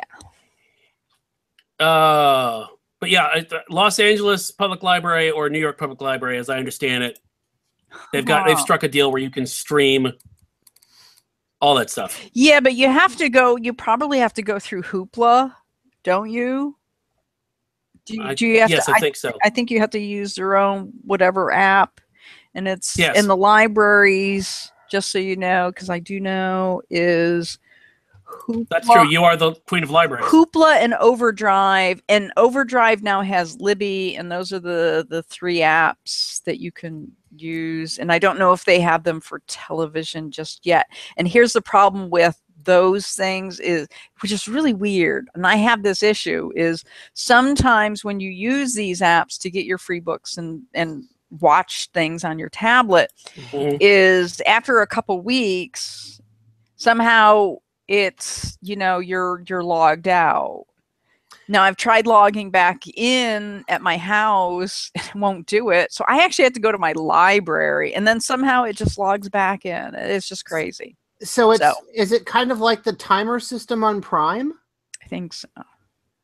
Because that's what it sounds like. It sounds like the timer system on Prime. I think so. Okay. It could be. But overall, the systems are really cool because just, people sign up to your library with your, and get a library card, because even if you belong to a small, if your system is small, the library system might be part of a state library system. And so what usually happens is from that, you can get free magazines off of Zinio or Flipster. Zinio's got the better one depending on what the system-wide subscription is. So you can get, entertainment weekly. I think that's on Flipster, and that's on a timeline basis. So you get it for like a couple days, but you can read it for free. Time magazine. I don't have my iPad, but Oprah for Oprah magazine, Martha Stewart, the New Yorker. When you consider the New Yorker is like $8 an issue. You can get Wired magazine. So really, whatever Zinio or Flipster carries, your system might be able to carry that. So really, people get a library card. Now, I'll tell you. When they carry Wired, is that the same kind of setup that you would have if you were a subscriber and were using their app? Yes. Oh shit. Yeah. Well, then that is cool, because it is. Because the app that they have for Wired magazine is fucking awesome. I mean, I subscribed to it for a while, and I finally just had to stop because I was like, I don't have time to read this. But it was very interactive, and it was very cool. Yeah, the Wired app is pretty good. Yeah. I'm not sure if they do the full interactive, but I mean, you get the same articles and stuff, but I know what you're saying. Like, I know that the app for the New Yorker is very interactive. that, you know, they'll do different covers that move and stuff like that. They don't Right. really do that, but you have access to magazines that are like Mhm. Oh yeah. $6-7. Oh yeah. And when you consider The Economist comes out weekly, and that's like $6, and The New Yorker is like $7-8, and that's weekly, Yeah. except for the 2 holiday issues, and they're 2 bi-weeklies. So people go out and get a library card. Listen to her. She knows what she's talking about. Yeah, and the thing is with Overdrive, so you could Overdrive, and what did they say the other one was? Libby. You can get ebooks, and they're on, you know, 21 day, so you can get some relatively new stuff. And that's where I think publishers kind of screw over the libraries. They give them only X amount of licensing for a new book, so you wind up having to sign up just as if you're, you know, putting a reserve on an actual book. So, but you know, you'll get it eventually. So, but you know, the amount of stuff that you can get is amazing. Our own library just started allowing Morningstar access, so you can actually get really full stock information on companies and stuff, where if you went online and you access Morningstar to see what kind of a rating there is for stock, you can actually now go behind the scenes of where, you know, your financial advisor is getting the magic numbers. So yeah, get a library card, kids. I should know. Library cards are for people. Yes. Yeah.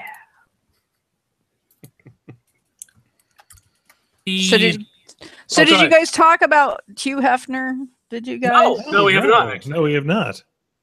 How come? I don't know. He's all your hero. Okay.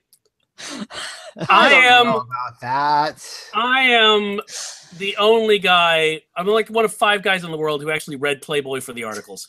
And the reason why is because when I found out that they would pay $10,000 for a short story, I'm like, oh fuck yeah! And I don't know how this happened, but I somehow got on some list, and so I got Playboy free for like 5 years. Oh my God! You know, I had that happen with Playgirl. Sure, you don't. No. There is some weird thing. No, now, I had Playgirl for on. 5 years, and I didn't pay for any of it. See, I got a review in Spin, and I got Spin for like 5 years. So, did you get something published in Playboy? No, God, I wish, because that would have been a huge check. I mean, honestly, the interviews in it were great. A lot of the fiction they published was great. They have a history of publishing great fiction. Yeah. So yeah, I couldn't care less about the centerfolds and stuff, because I'm like, I like women who aren't airbrushed, I guess. who don't look like, why are they shiny? They're so shiny. Why is that? They're full of stars, Wedge. But the thing is honestly though, he made it so that people strove to be able to work at home and live in their pajamas. Think about it. Yeah. Millennials, he is your father. Actually, nice. He probably is for a lot of millennials. He was 90. He banged a lot of models. Who knows?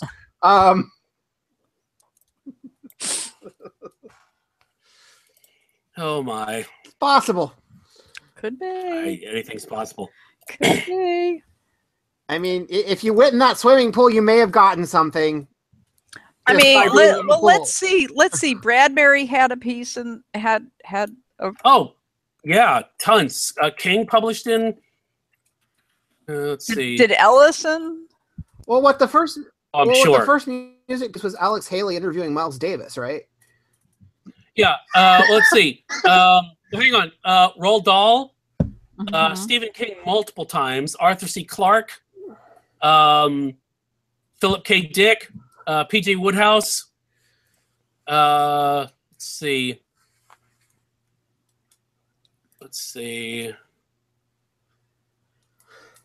John Irving, John Cheever, James Baldwin, Norman Mailer, Joyce Carol Oates, John Updike, Gabriel Garcia Marquez. I mean, they published everybody. So, so hell yeah, I kept all my rejection slips, and I have the ones from Playboy.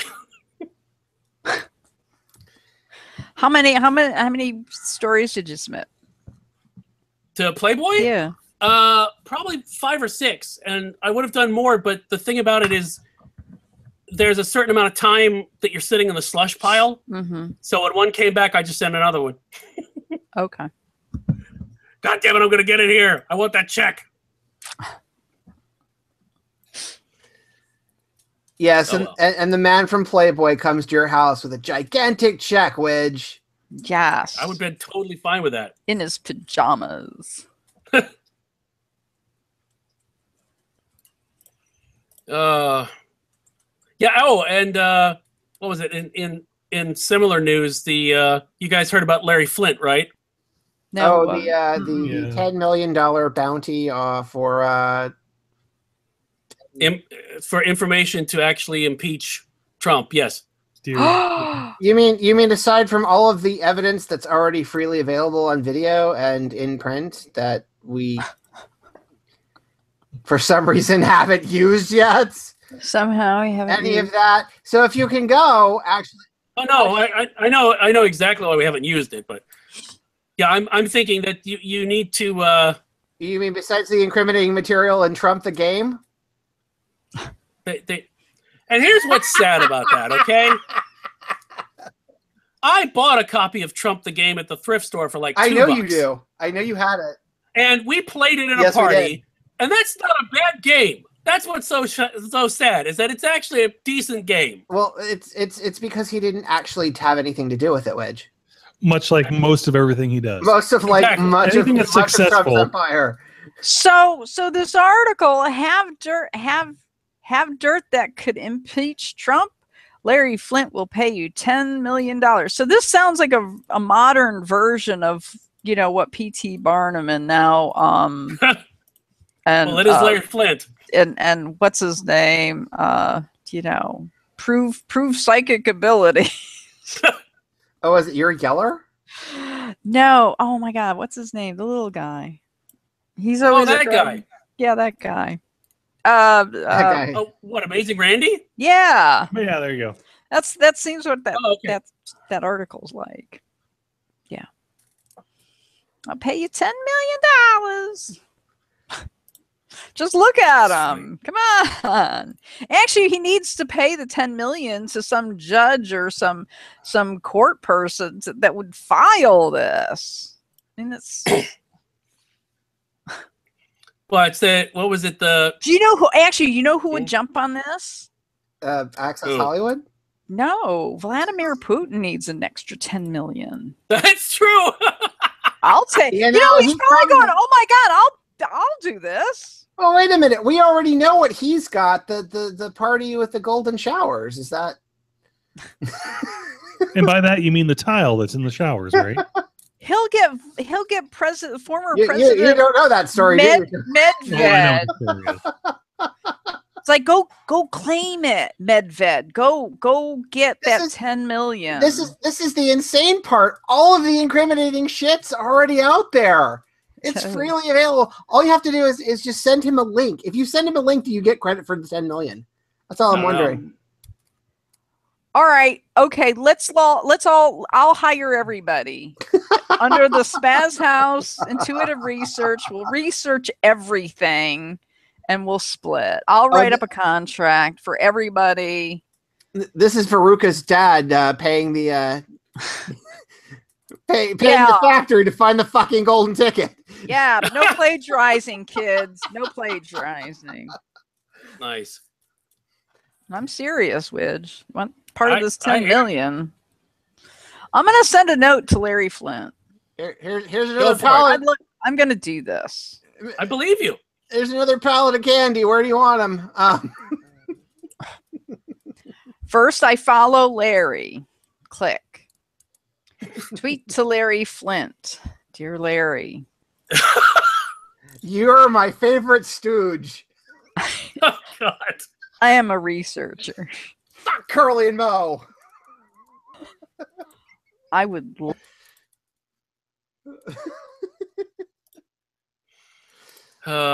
send me your money. no send I would love to help you. Send me a work proposal. I'm gonna need a style guide. Yes. Thank you. Wow. Call me. Yeah, it's a really interesting world I am serious. where Rocks of Spaz House is telling Larry Flint, "Call me." It's an interesting world where Larry Flint is the good guy in the story. I know. Crazy, huh? Is the guy we're all rooting for. Hey, we're cursed to dwell in interesting times. Oh yeah. It's off. It's sent off. Done. That's fantastic. It is. Yeah. For information. Dear Warren Ellis, I did not realize Transmetropolitan was nonfiction.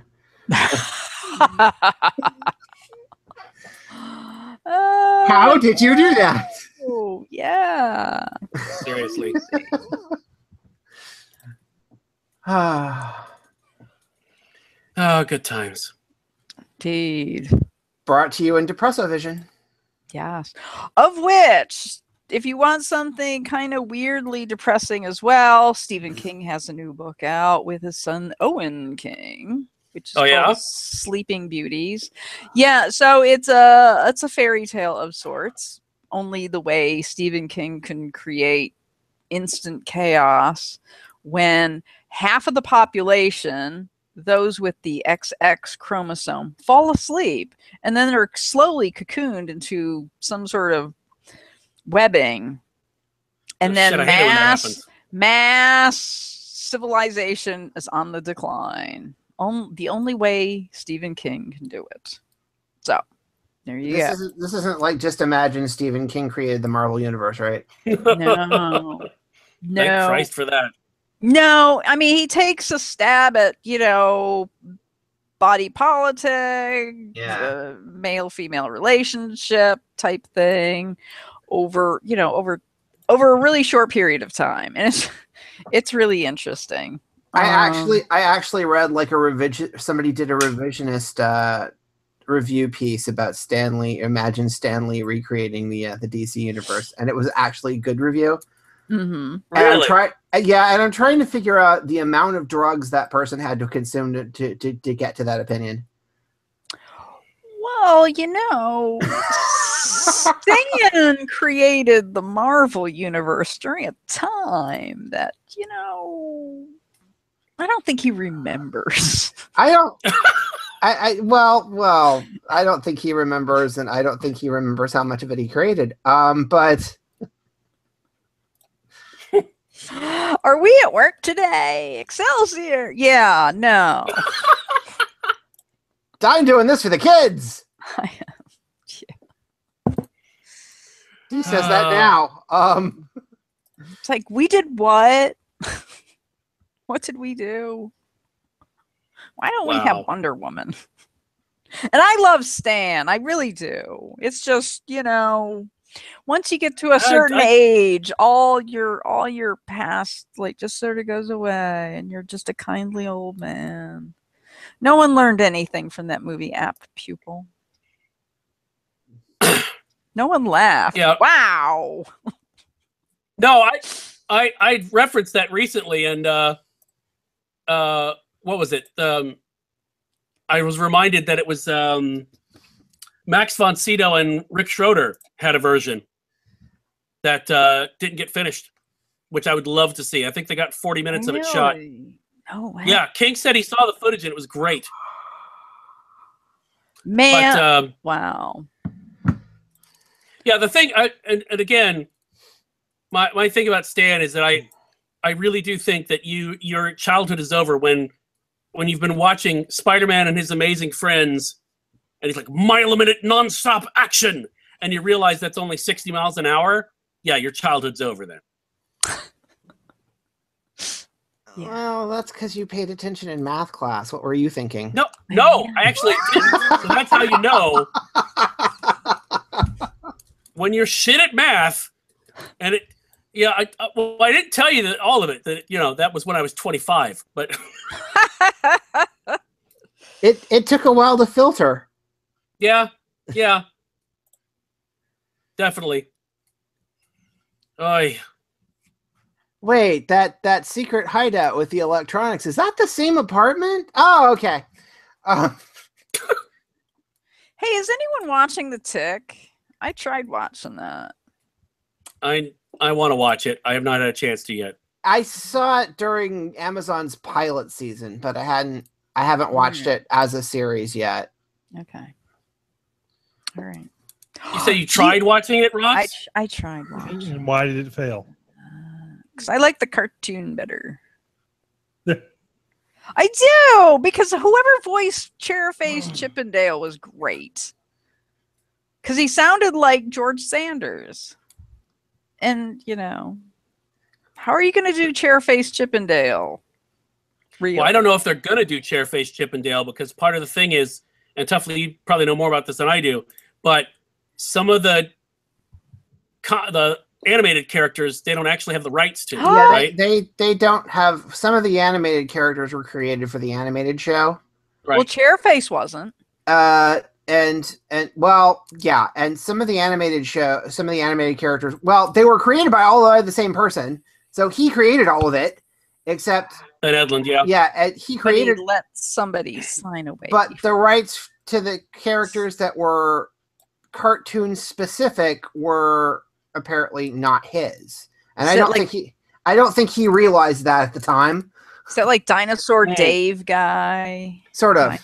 something like that. Oh, But I don't care about it. There's a lot of the animated series characters that can't show up in the live action because they're not really his.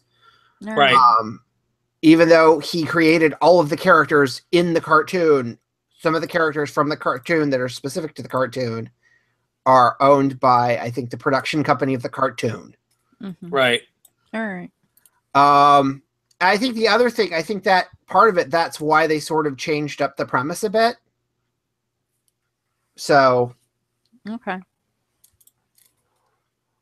Because I know the pilot plays kind of a little more into Arthur's mental state. So. Yeah. So, yeah. In a way that the cartoon didn't, but the comics sort of did. But the really interesting thing is that dynamic. Yeah. Is so I think I didn't get it because the dynamic in Dirk Gently to me reminds me of the Tick and Arthur. Does that make sense? Yeah, it kind of does. I mean, because you have, Frodo as Arthur, and then you have Dirk being all weird and to me that reminds me of the Tick more than the Tick show. So yeah, I tried watching that too, and I don't know. See, I'm not really into the Dirk Gently show. Yeah, I'm not into either one of them. Yeah. I tried watching the British one. I tried watching this one, and I don't know. To me, it's like, it may just be my thoughts on Dirk, but I don't. The character of Dirk, he didn't strike me as that fucking annoying. I think is the thing in the book. I think they try to make him too eccentric. Yeah. Yes. And I think I think part of it is, I think because BBC America is airing it in the Doctor Who slot, they sort of thought, oh, we need to make him uber eccentric. Right. And I think they've made him too eccentric. See, I thought it was supposed to be more Moorish, there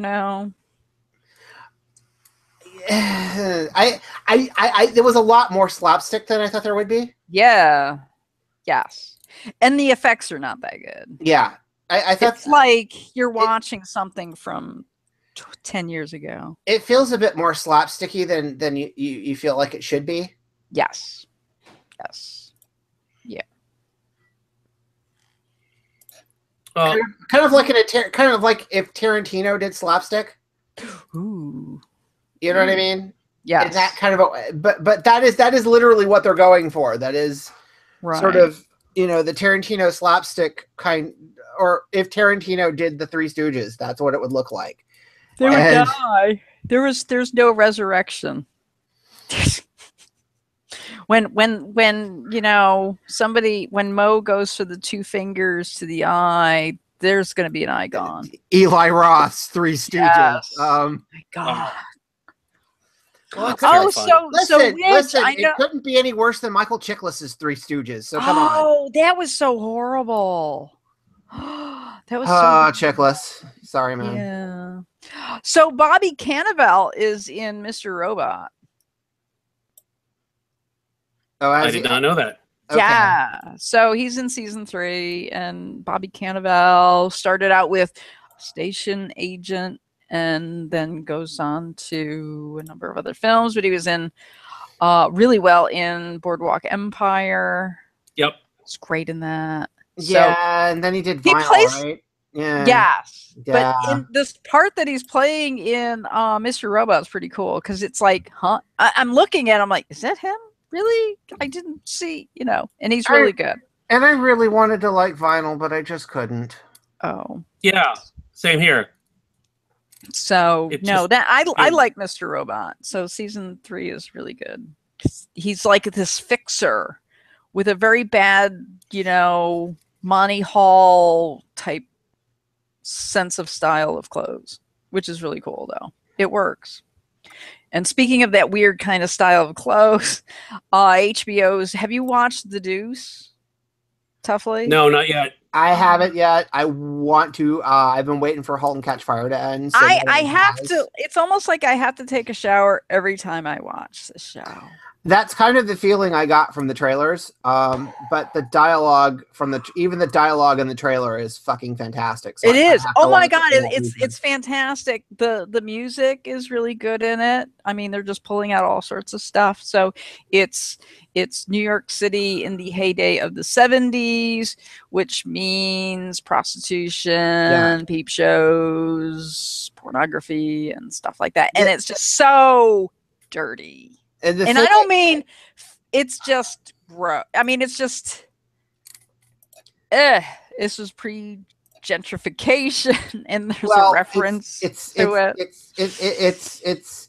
deals with pornography. So what do you expect? Yes, and you know, it's the heyday of pimps dressing like how do guys actually think they could get away with something like that? That type of clothes. You do remember the 70s that there were a lot of drugs, right? Well, I don't know. I was growing. I was, you know. Let's see.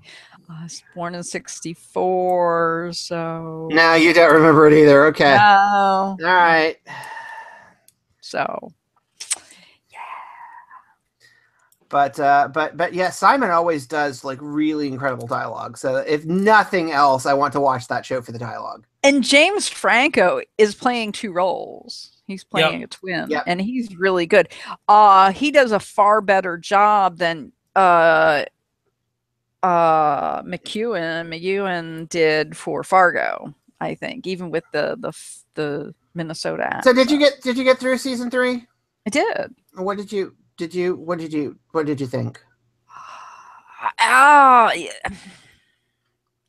There was a scene in the bowling alley. I actually had to ask my boyfriend's dad. I'm like, what did you make of the bowling alley scene? He's like, I don't know. So let me put it this way. Do you think the possibility that there won't be a season 4 is a good thing? You know, I thought they were going to connect somehow. It was only loosely connected, and I didn't. I thought it was loosely. All right, so yeah, this one was totally off because it was supposed to have been 2010. It was 2006. Was it? I Are you think sure? I thought it was 2010. it might have been later. Yeah, it could have been. I know it was only like 2 years after season 1. Right. It was only supposed to be 2 years after season 1. So Because the deaf guy came back. yeah. It was only supposed to be like 2 years after the events of season 1. Okay. All right. Or at least that's what I read the setup was. And But then season 2, they went back. yeah, season 2 was good. I really liked season 2. Great, because they had Jean Smart in it. Jean Smart in it before she went to the other Noah Hawley Players show. Before she went to Legion. Although, Legion's pretty good. So I don't know if I like her part in that. It's not. I like her in that. I like her in that. Did you see Fargo with her in it? Oh yeah. No, not yet. Oh my God, watch that, and then you come back and you tell me which is a better part for Jean. Oh no, Fargo season 2. Fargo season 2, she has a lot more to do than she does. It's great. Although in Fargo she doesn't have Jermaine to play off of. So yeah. All right. Legion was okay. Wow. It was okay. I dug the shit out of Legion. It was okay. I don't know. I don't know. It's almost like everyone's getting a hand on Marvel thing, and they're making everything formulaic a bit. I didn't think Legion not was formulaic. Yeah. Really? Yeah. All right. No, I don't know. I mean, basically, just the silent movie thing by itself. The way that sequence evolves. I'm still disappointed that nobody cosplayed that at Dragon Con. Okay. But yeah. Yeah, I didn't see any Lennies. Yeah, I didn't see one. I didn't see any Lennies that I thought we would. I don't know. I'd have to almost, here's the thing. It's almost like now we can watch all the stuff we want to watch, and it's saturating our brains. That we almost can't remember what, because there was always that wasteland of what is, we free time. Suffered free time, and the thing is we suffered through really bad shows. We had that we actually sort of willed ourselves. No, it was a good show. What? So the mountains of Manimal to get to. Yeah. Automan. Yep. Yep. Oh God. I mean, I went through the show Ozark just recently. Yeah, that's how was that? I liked it. I liked it a lot. I heard it was good. It's good. I really want to see that. It looks good. Well, the whole writing about the Appalachia area and the Ozark area is hitting a lot of people pay dirt, because that's where Stephen King has placed his new story, the Sleeping Beauty story, in the Appalachians. And then there's Hillbilly Elegy, and everybody wants a part of that now. So no, it was good. Bateman is really good in it. Laura Linney is excellent. So no, it was good storytelling on that one. Cool. Yeah. So, and American Horror just kicked off again. It's called Cult, and it seems like everyone's taking swipes at the POTUS 45.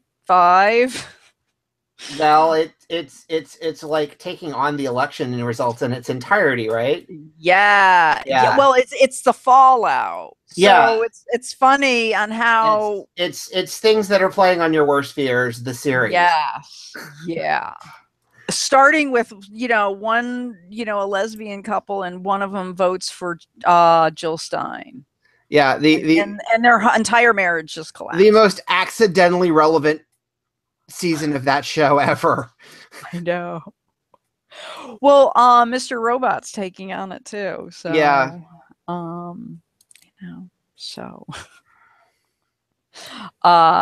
so yeah, no, and let's see who's pretty much I don't think there's anybody really new in American Horror this season. Same. There tends mostly, not to be. I mean, there's the last couple of years, it's been the same people. well, no, or when they had Hotel, they brought in Lady Gaga. They brought in Gaga for Hotel, but then it was basically the other Ryan Murphy repertory players. Well, Kathy Bates is not in it this time. She's not okay. She's not in it this time. Okay. I don't think she figured out what she was doing in the last series. So oh, actually, the one guy from Difficult People, Billy, whatever his name is, that plays against Julie Kravner, yeah, is in it. So Billy he's Eichner. new. Yeah, so he's in it this year. Other than that, you're right. It's the repertory group. Yeah. So anyway. what is it? And they've already announced season 2 of American Crime, not American Crime, but American Crime Story is going to be the Versace thing, right? I think so. Yeah. I think so. Yes. I tried watching that Little Lies, that one that had the juggernaut of female actresses. Yeah, I saw that. How was that? It was okay. I liked it, but what do you call it? I don't think it deserves as many Emmys as it got. Well, yeah, neither Or did at least the True nominations. Neither did True Detective on reviewing, but What, series 1? yeah, Really? I really the second time I went through and watched that, I thought, damn, that's overrated. Really? Yeah. Wow. What point? What? Because I haven't revisited that. I Why? don't. Good. I think it might have to do with the twist. Oh. I think Twist. I think if I think it hurts on a review, even though you're supposed to go back and watch it again, is the weird part. You're supposed to go back and watch it again to see what you missed. But the only problem is the twist doesn't help picking things up. Oh. The twist kind of the twist kind of doesn't help. So it's an M. Night Shyamalan twist. It's like, kind of it's kind of like that. When you get to the twist, that some of the clues that you're going back to look for aren't as important if you already know what the twist is. Oh. So I don't know. It felt a little overrated. Although apparently, what is there? Are there mumblings of a season 4 happening? Is that what I'm getting? Really? Yeah. Well, here's the thing. HBO is running out of options. They're running out of Game of Thrones. They need to get some. Also, Game of Thrones is going to be a while before it comes back, so they need to get some shit going. They do. Because because I stopped watching The Leftovers. Yeah, because I think and Leftovers is done. Leftovers is done. I'm sorry. Can't I just I'm like Leftovers is done. I'm not terribly excited about Watchmen. Because we all suffered through that one movie. Well, no, Lindelof's doing it, which makes me wonder, okay, it's either going to be okay. Or, I don't know. I mean, Lindelof's doing Watchmen, so I don't know how to feel about that yet. Well, I mean, it's being done. It's a thing that has an ending, so that's a plus. Well, this is true. But the thing and bonus, it has 2 he can choose from. So yes. Listen, as bad one as of them is less plausible than the other.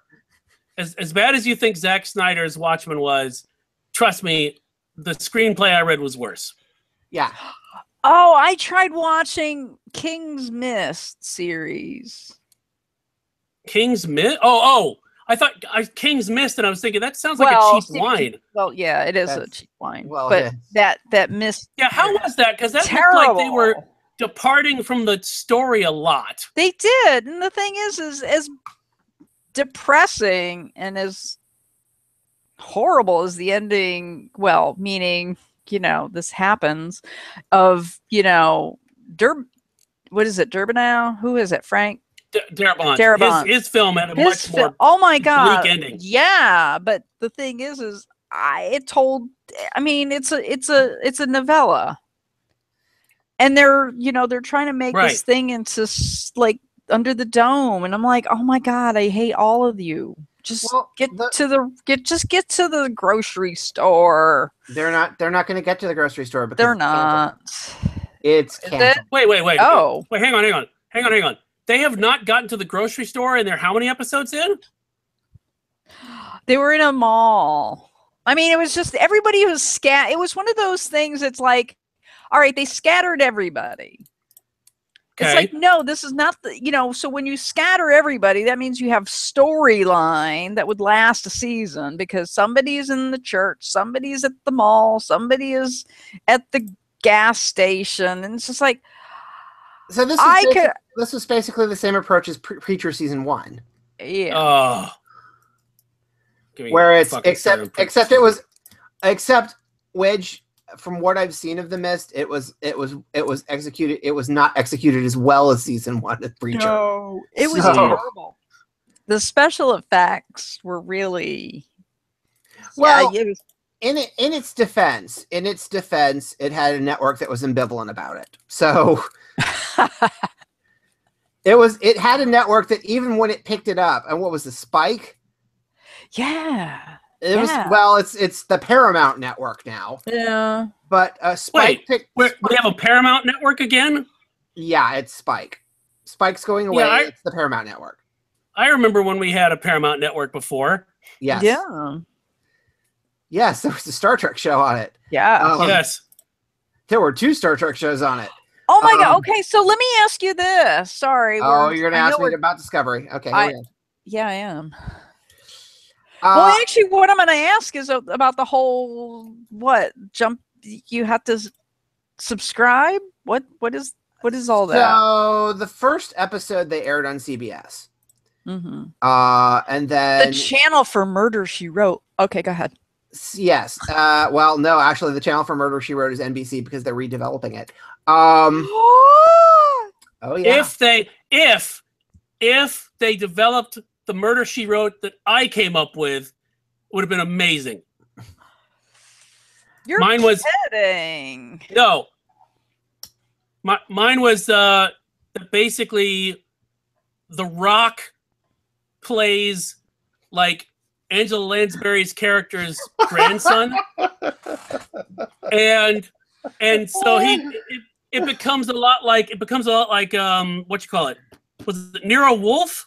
Yeah. So he goes out and does the legwork, and Angela Lansbury's character is back in wherever she is, just hanging out and whatever. Yeah. Yeah. It's like because she's retired and she's had enough of this shit. It's like Angela Lansbury in Ironside. Yeah. Yes.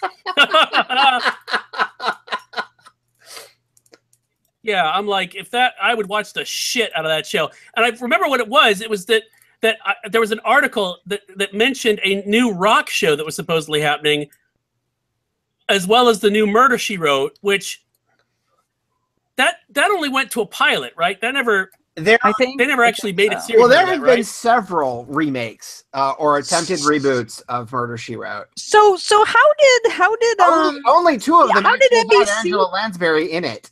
How did NBC buy up the rights from CBS and stuff? Well, Murder, She Wrote was Universal Television. Oh, and now Universal as was Magnum, if you recall.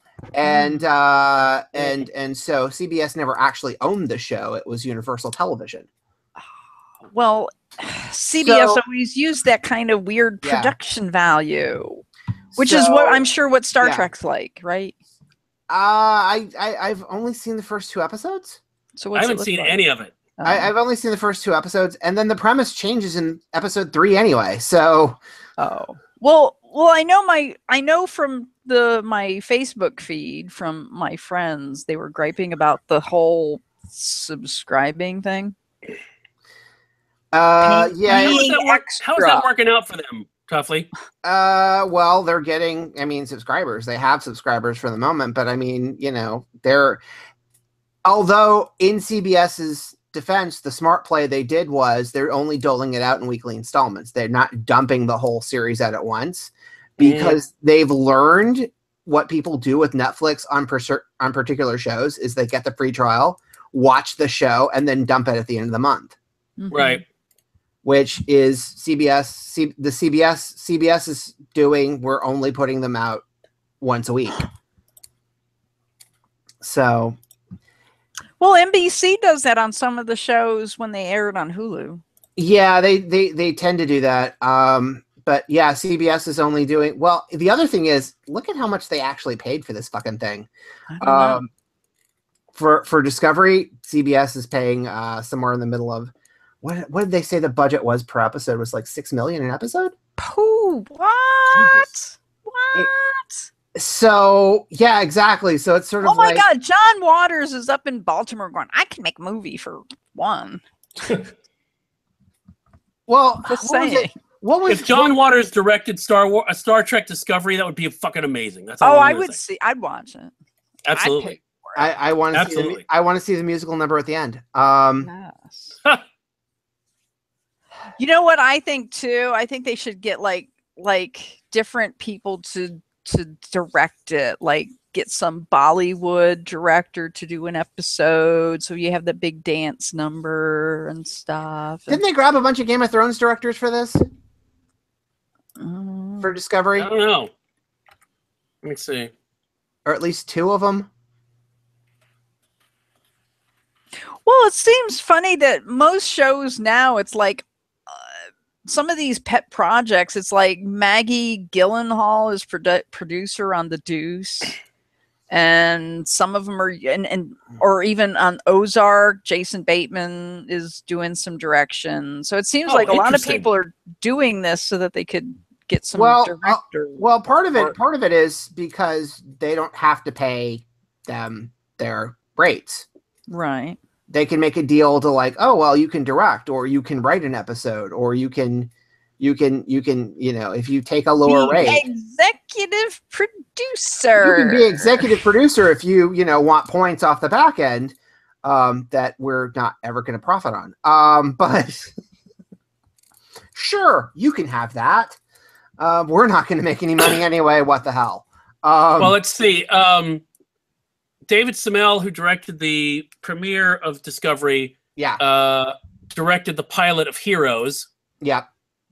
Akiva Goldsman directed the third episode, which is interesting. And he was one of the writers of a couple of those too. So, because I know when Brian Fuller left, they had to change the writers. I know Nicholas Meyer was consulting. But Latundi Osunsami, I think that's his name. I'm screwing it up. Was Falling Skies, and Lee Rose. I don't see True Blood and Under the Dome. I don't see any Game of Thrones, but it doesn't mean they're not coming. Yeah, but I know, what was it? I know they've got 13 coming up, and they haven't said. CBS is being very cagey about whether or not they're doing a second season. Obviously, they want to, but again, it costs them $6 million in a fucking episode. Wow. I don't know. It's going to be a while before they recoup it. And it's just for the value of not face planning. They're probably at least going to do a second series, but because anything less than probably doing a second series is going to be considered a massive face plant for the franchise. So, which is something they're not going to want to do. So they're going to do a second season. What it's going to look like, no idea. But I don't know about that one. And I think a lot of that $6 million figure has to do with the delays. Because Fuller was in the project, and then a lot of the delays were based on the scripts. And so I think a lot of that has to do with the delays on the first series. So Maybe they figure if they can get a production down, maybe they can bring the cost down, but I don't know. And I don't know. The other thing that you look at, and I don't know as far as, you know, what the budgets are for some of these other shows that are streaming only. But I've got to figure that Discovery is automatically the biggest budget streaming only show. I would imagine. I mean, House of Cards may be close, but that's because it's been around a couple of years longer. But I've got time to build up actors who want money. Actors who want money, particularly at Stars. Because I think, well, Spacey and Robin Wright are the only two cast members remaining from the beginning of the show. So, well, that is why they're being paid more. But I've got to imagine that Discovery is automatically probably the most expensive streaming only show. So I don't know. They're gonna have to kill a lot of fucking subscribers, and I don't know if CBS has got enough paying customers yet. They've got an increase, but I don't know if they've got enough paying customers for $6 million an episode. Well, I don't know how they would do that because, you know, that's a network channel, and it's like that should be an advertising executive's job to go out and get advertising for that. I think the kind of quandary you look at with Star Trek is that the audience is still too young for CBS. Yeah. I mean, think about it. I mean, they had Supergirl. They had the first series they had with Supergirl was getting, and if you look at it with Supergirl is getting fantastic ratings for the CW and automatically became one of its highest rated shows by proxy when it moved over because it took its CBS audience basically straight over to the network. Mm-hmm. Right, but the thing is the older audience is like, or even the newer one is like, we always had this channel for free. Yeah. Yeah, I think the gamble that CBS is making on that is, okay, so the people who want to watch a continuation of The Good Wife and the people who want to watch Star Trek, they're two completely separate audiences, but they do. The audience is, I guess, more affluent, I guess, from the data they have, and will pay for these shows, or at least that's what the gamble is. So you've got, you know, and also the other thing about All Access is that you can get like the other CBS shows. So let's say you want access to NCIS episodes that haven't been rerun on USA 400,000 times. Maybe you want that. Maybe you want access to that because you just don't know how Mark Harmon's going to solve that particular murder, even though you've seen it 17 bajillion times. Maybe you want to pay for that.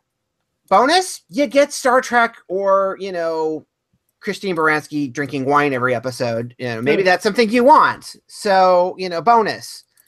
So I think that's it. That's CBS's gamble. Mm-hmm. So I don't know. Again, it's $6 million an episode. They got a hell of a lot of subscribers for that, because that is a massive layout for a television show. Yep. Even a network show. I mean, what? I know Orville does not cost that much an episode. So, by the way, how is Orville? Because I've heard that it's not great, bad. and I've heard that it's shit. It's not bad. It's not actually bad.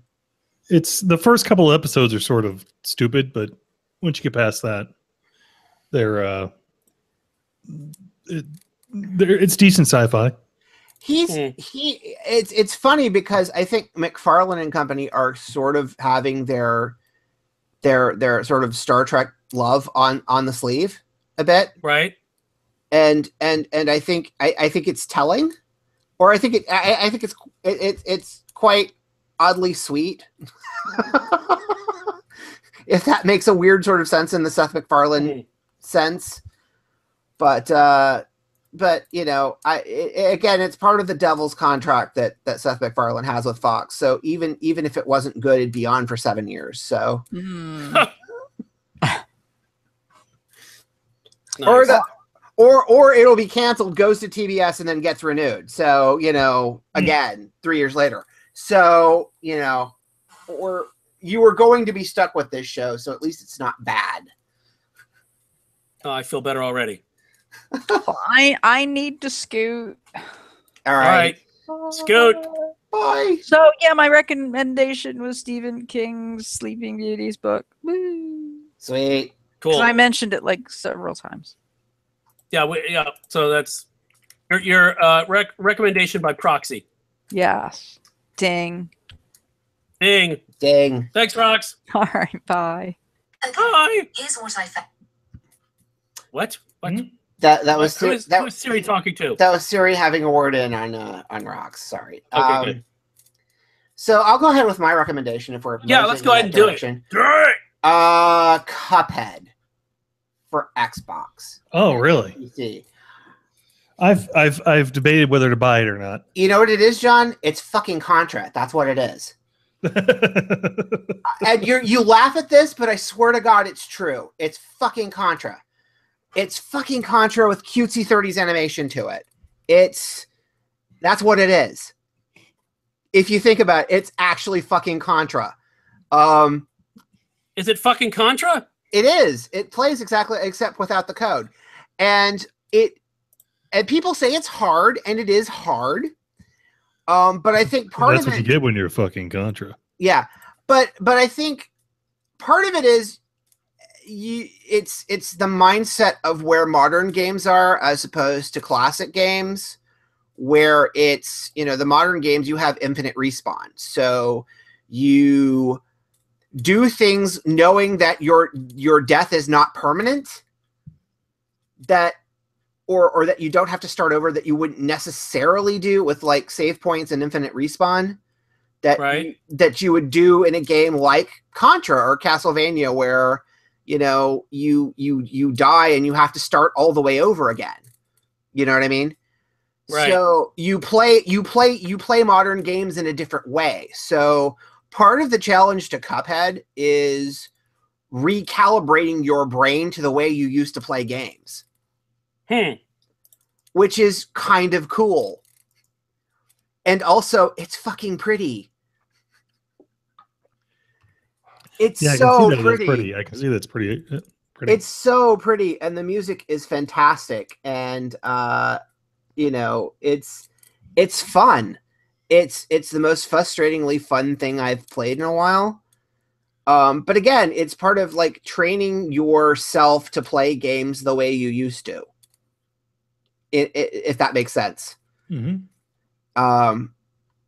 And it reminds some people that I've talked to about it. It reminds me a hell of a lot of like Contra, just because of the shooting mechanic. But it reminds a lot of people. Some people, it reminds, especially in the boss fights, reminds people of like Mega Man. In the way that the boss fights were so incredibly difficult. But they're the pattern attacks, but they're really difficult to figure out the patterns. So, but it's really fun, and it's pretty, and the music is great, and like I said, it's kind of hard, but it's just pretty to look at, and really fun. So I enjoy that. So that's on Xbox and PC. So that is a Windows, my Xbox exclusive. So you can check that out in either format. I will also recommend St. Vincent's new album, Mass Seduction, which is the typical excellent weirdness from St. Vincent. So well earned and well deserved, and it's a fun record. I have been playing Forza 7. I am hesitant to recommend it. It's pretty. It's got all the same fun racing mechanics. The only thing that is not fun, and the only reason I doubt the recommendation on Forza, is fucking loot boxes. And John, Okay. I'm pretty sure you have an opinion on this. Loot boxes in video games, what the fuck? Wait, what is this? And most of the time, they don't make any sense either. They do nothing for you. Yeah.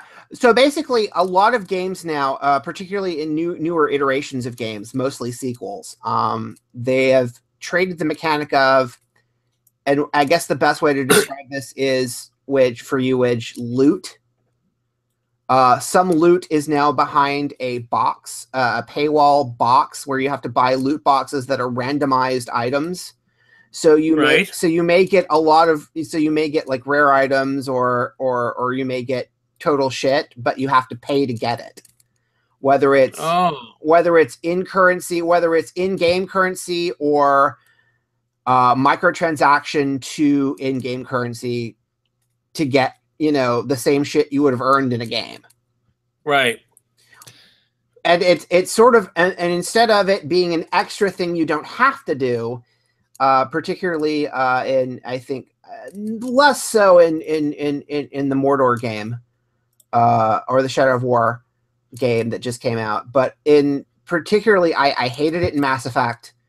I hated it in Forza, where the system of rewards, like Forza Horizon 3, you would get rewards basically through playing the game. That's where you got the majority of the rewards, by actually playing the game. Here you can still kind of do it, but you have to grind it out, and they don't force you into buying it, but it makes it harder to get the rewards, sort of like you used to earn, by having to make these transactions to get these loot boxes. I mean, Overwatch is the same thing. Overwatch is really fucking annoying in that aspect. Which I would get which I would understand more if Blizzard needed to find a way to pay it if Overwatch were, say, free to play, which it isn't. Well, okay, so you have to buy the game. Yeah, you have to buy the game. But in fairness to them, the buying of the game doesn't keep the servers running. No, and Overwatch is less. Overwatch has become more overt about it over time. They didn't start out that way. The reliance on the loot boxes, but the loot boxes really don't give you anything. Most of them, well, it's random. It's quote randomized. So I mean, Injustice did it too, where my point is that there's nothing special other than I got a new skin, I got a new voice, I got a new whatever. It doesn't really change the mechanic of the game. Right? You know what I mean? It doesn't make your guy more powerful. It doesn't. Well, no. It doesn't make It just makes the rewards that you would have gotten earlier on in the game harder to get, unless you actually either you use the stuff in the loot box to get to the higher level, to advance your player at about. So you're actually advancing slower than you would have normally. So it changes the reward system, which is annoying. Yeah, okay. Well, in Battlefield 1 does this now too. They changed the way they distribute everything. Now everything's through battle packs if you want, but it's all just skins, and it never makes any sense to me. Yeah. But yes, I do have an opinion on them. They suck and they're stupid. Yeah, but if you can look past that, Forza is really pretty, and it's really fun to play. And of course, getting in early means that you actually get to play it as a track racer, as opposed to Mario Kart, which is what it'll be by Christmas. Because most Forza track games are basically become adult Mario Kart by Christmas. Where it's like, we'll just ignore the rules of the track. We'll just bump each other now. So, but again, the Horizon games are all of that, and that's the fun of the Horizon games, where it's basically, it's the video game equivalent of Top Gear, cocking about with cars. And the Forza track games are the more, sort of studious, serious. Okay, settle down. You're in a fast car, but you can't go off the road. You have to stay on the track. It's actual track racing, which is a different sort of animal, and it's fun in its own way. But the loot boxes kind of take a lot of the early go. It makes grinding a bit more grindy. it makes the grinding you're doing in the early part of the game very, very, very much more apparent. And it's that's the only annoying thing about 7. But it's very pretty, and I'm sure as soon as they add more DLC and more content to it, that it will be, less annoying, and maybe they'll patch some of these things, but loot boxes suck.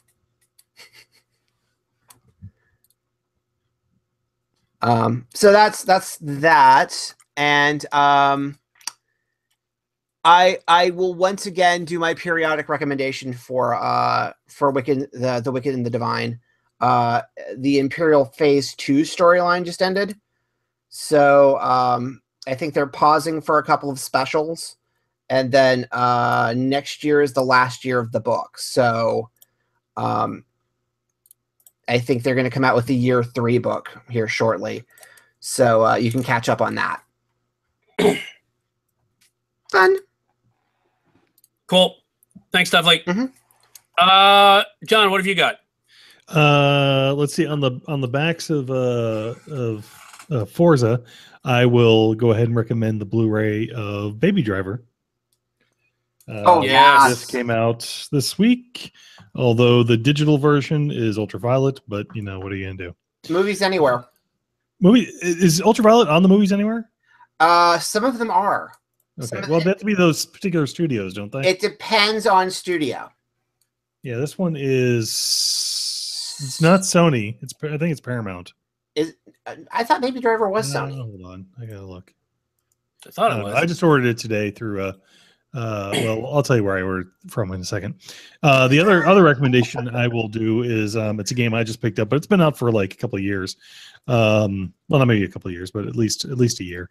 Witcher 3, Wild Hunt, and the opposite of loot box play, because they give you lots of shit. CD Projekt gives you so much content. Interestingly, I can't get any of it now, so I just bought it. So here's the kicker. Of course, I love this.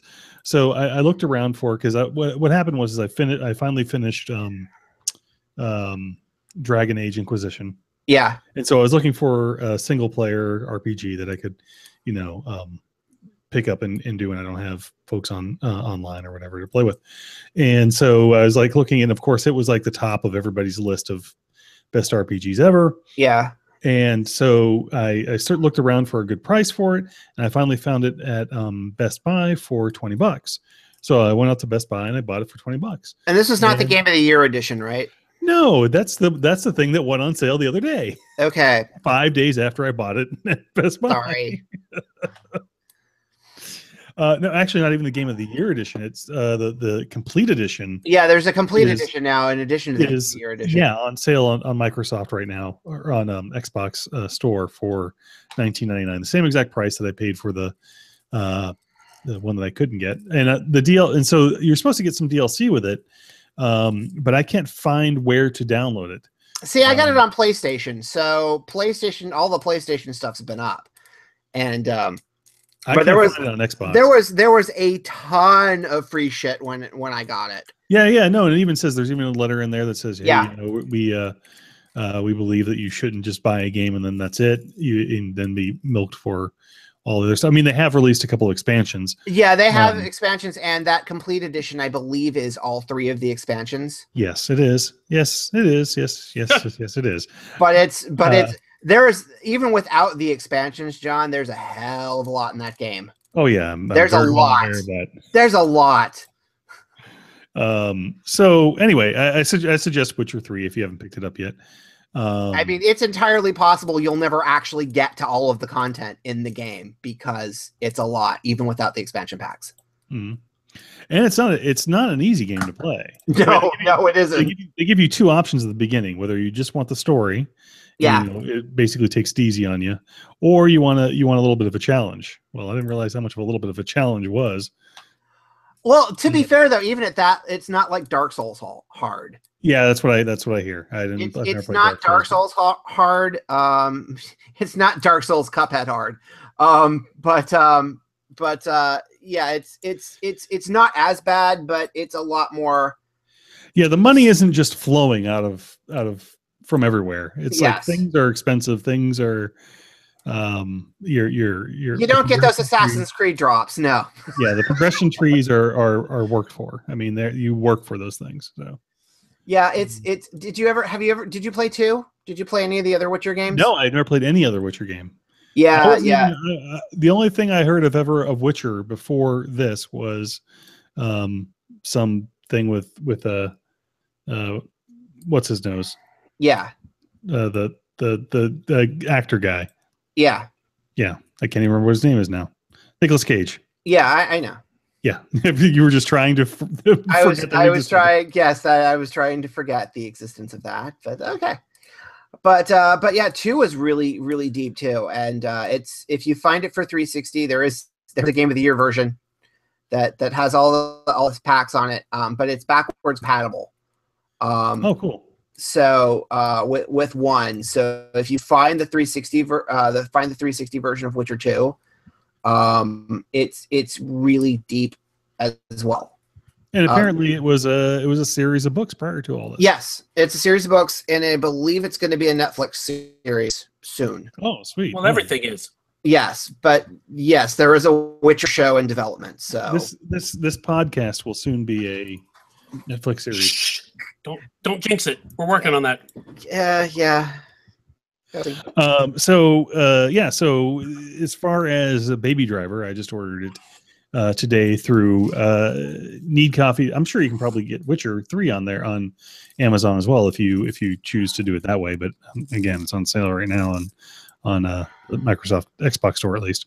But the Baby Driver, I got it from needcoffee.com/Amazon/Baby Driver DVD, baby. That's what it was. Okay. Is that more A's than Y's? It was actually Blu-ray, but not DVD. What? Yes, it was. I suggest the Blu-ray, not the DVD. Well, yes, John is absolutely right. If you go to needcoffee.com/Amazon, anything you purchase on Amazon is what we get kickbacks for it. So if you don't remember needcoffee.com/Amazon, just go to the front page of Need Coffee and click Amazon, and it'll take you right to it. Well, my recommendation is going to be, because it looks like it came out today, Spider-Man Homecoming. Ooh. Which I think it's been out digitally for a couple of weeks, but yeah, well, everything digitally is just digitally on a weird schedule that makes no sense. You're digital people. I don't understand it. You kids with your digital home video. Is that the new releases. Netflix series as well? Dear digital people? Yes, absolutely. New Netflix series, yeah. Yeah, dear white people. Dear digital people. It is the Nice. follow-up to Your artisan digital releases. Boy. So yes, I recommend that because not enough people saw it in the theater, and it's a damn good Spider-Man flick. It is the best Spider-Man flick. Yeah, it is. It is the one where they got the character right, and really, it's the sort of picture where after you watch it, you go, "Oh yeah, I could do with Robert Downey Jr. making cameos and fucking everything from now on," because he was great in it. So. Mm-hmm. Spider-Man Homecoming, I recommend it. And I was going to recommend Baby Driver as well, but you beat me to it. So I will second your recommendation because it is awesome. And that's it. That's my recommendations. That's everybody's recommendations. And we've reached the end of another episode of Weekend Justice. We've survived to the end of yet another one. So I think as we pack up our tents and get ready to move on to the next watering hole, leaving this one in complete disarray, it's important to take a moment to look at each other over the smoldering embers of the campfire and say, Jack A. Jack A. I am not doing it in that voice.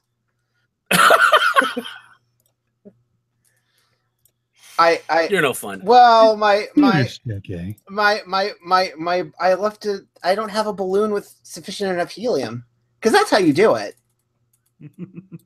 I could do it. I would just need some helium to do it first. If I had a dime for every time I've heard that, Me explicitly, or I wasn't going to get into that Okay. toughly, but now that you mention it, okay. That's why we have outtakes. yes, it's amazing. Future Patreon users of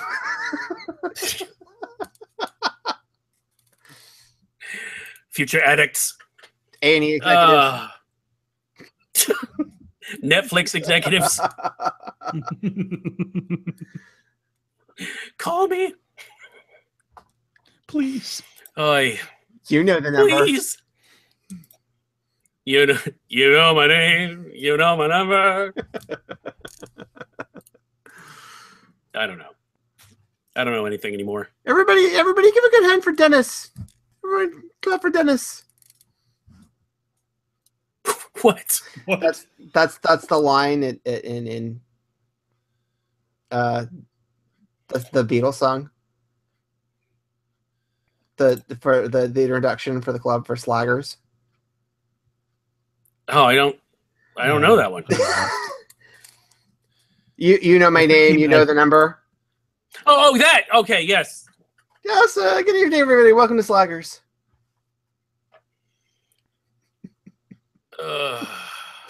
I went very, very referencey on that. Sorry. It's late. That's okay. You're in the absolute right place to go referencing. This is what we do. Wrong end of I show Google- to do that. Sorry. I Google whack jokes like nobody's business. Unless I'm not mistaken, that's a sexual reference. Could be, but probably not.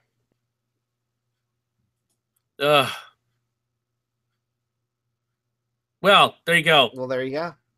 We should to our scattered bodies go, and you guys definitely see Blade Runner. Okay.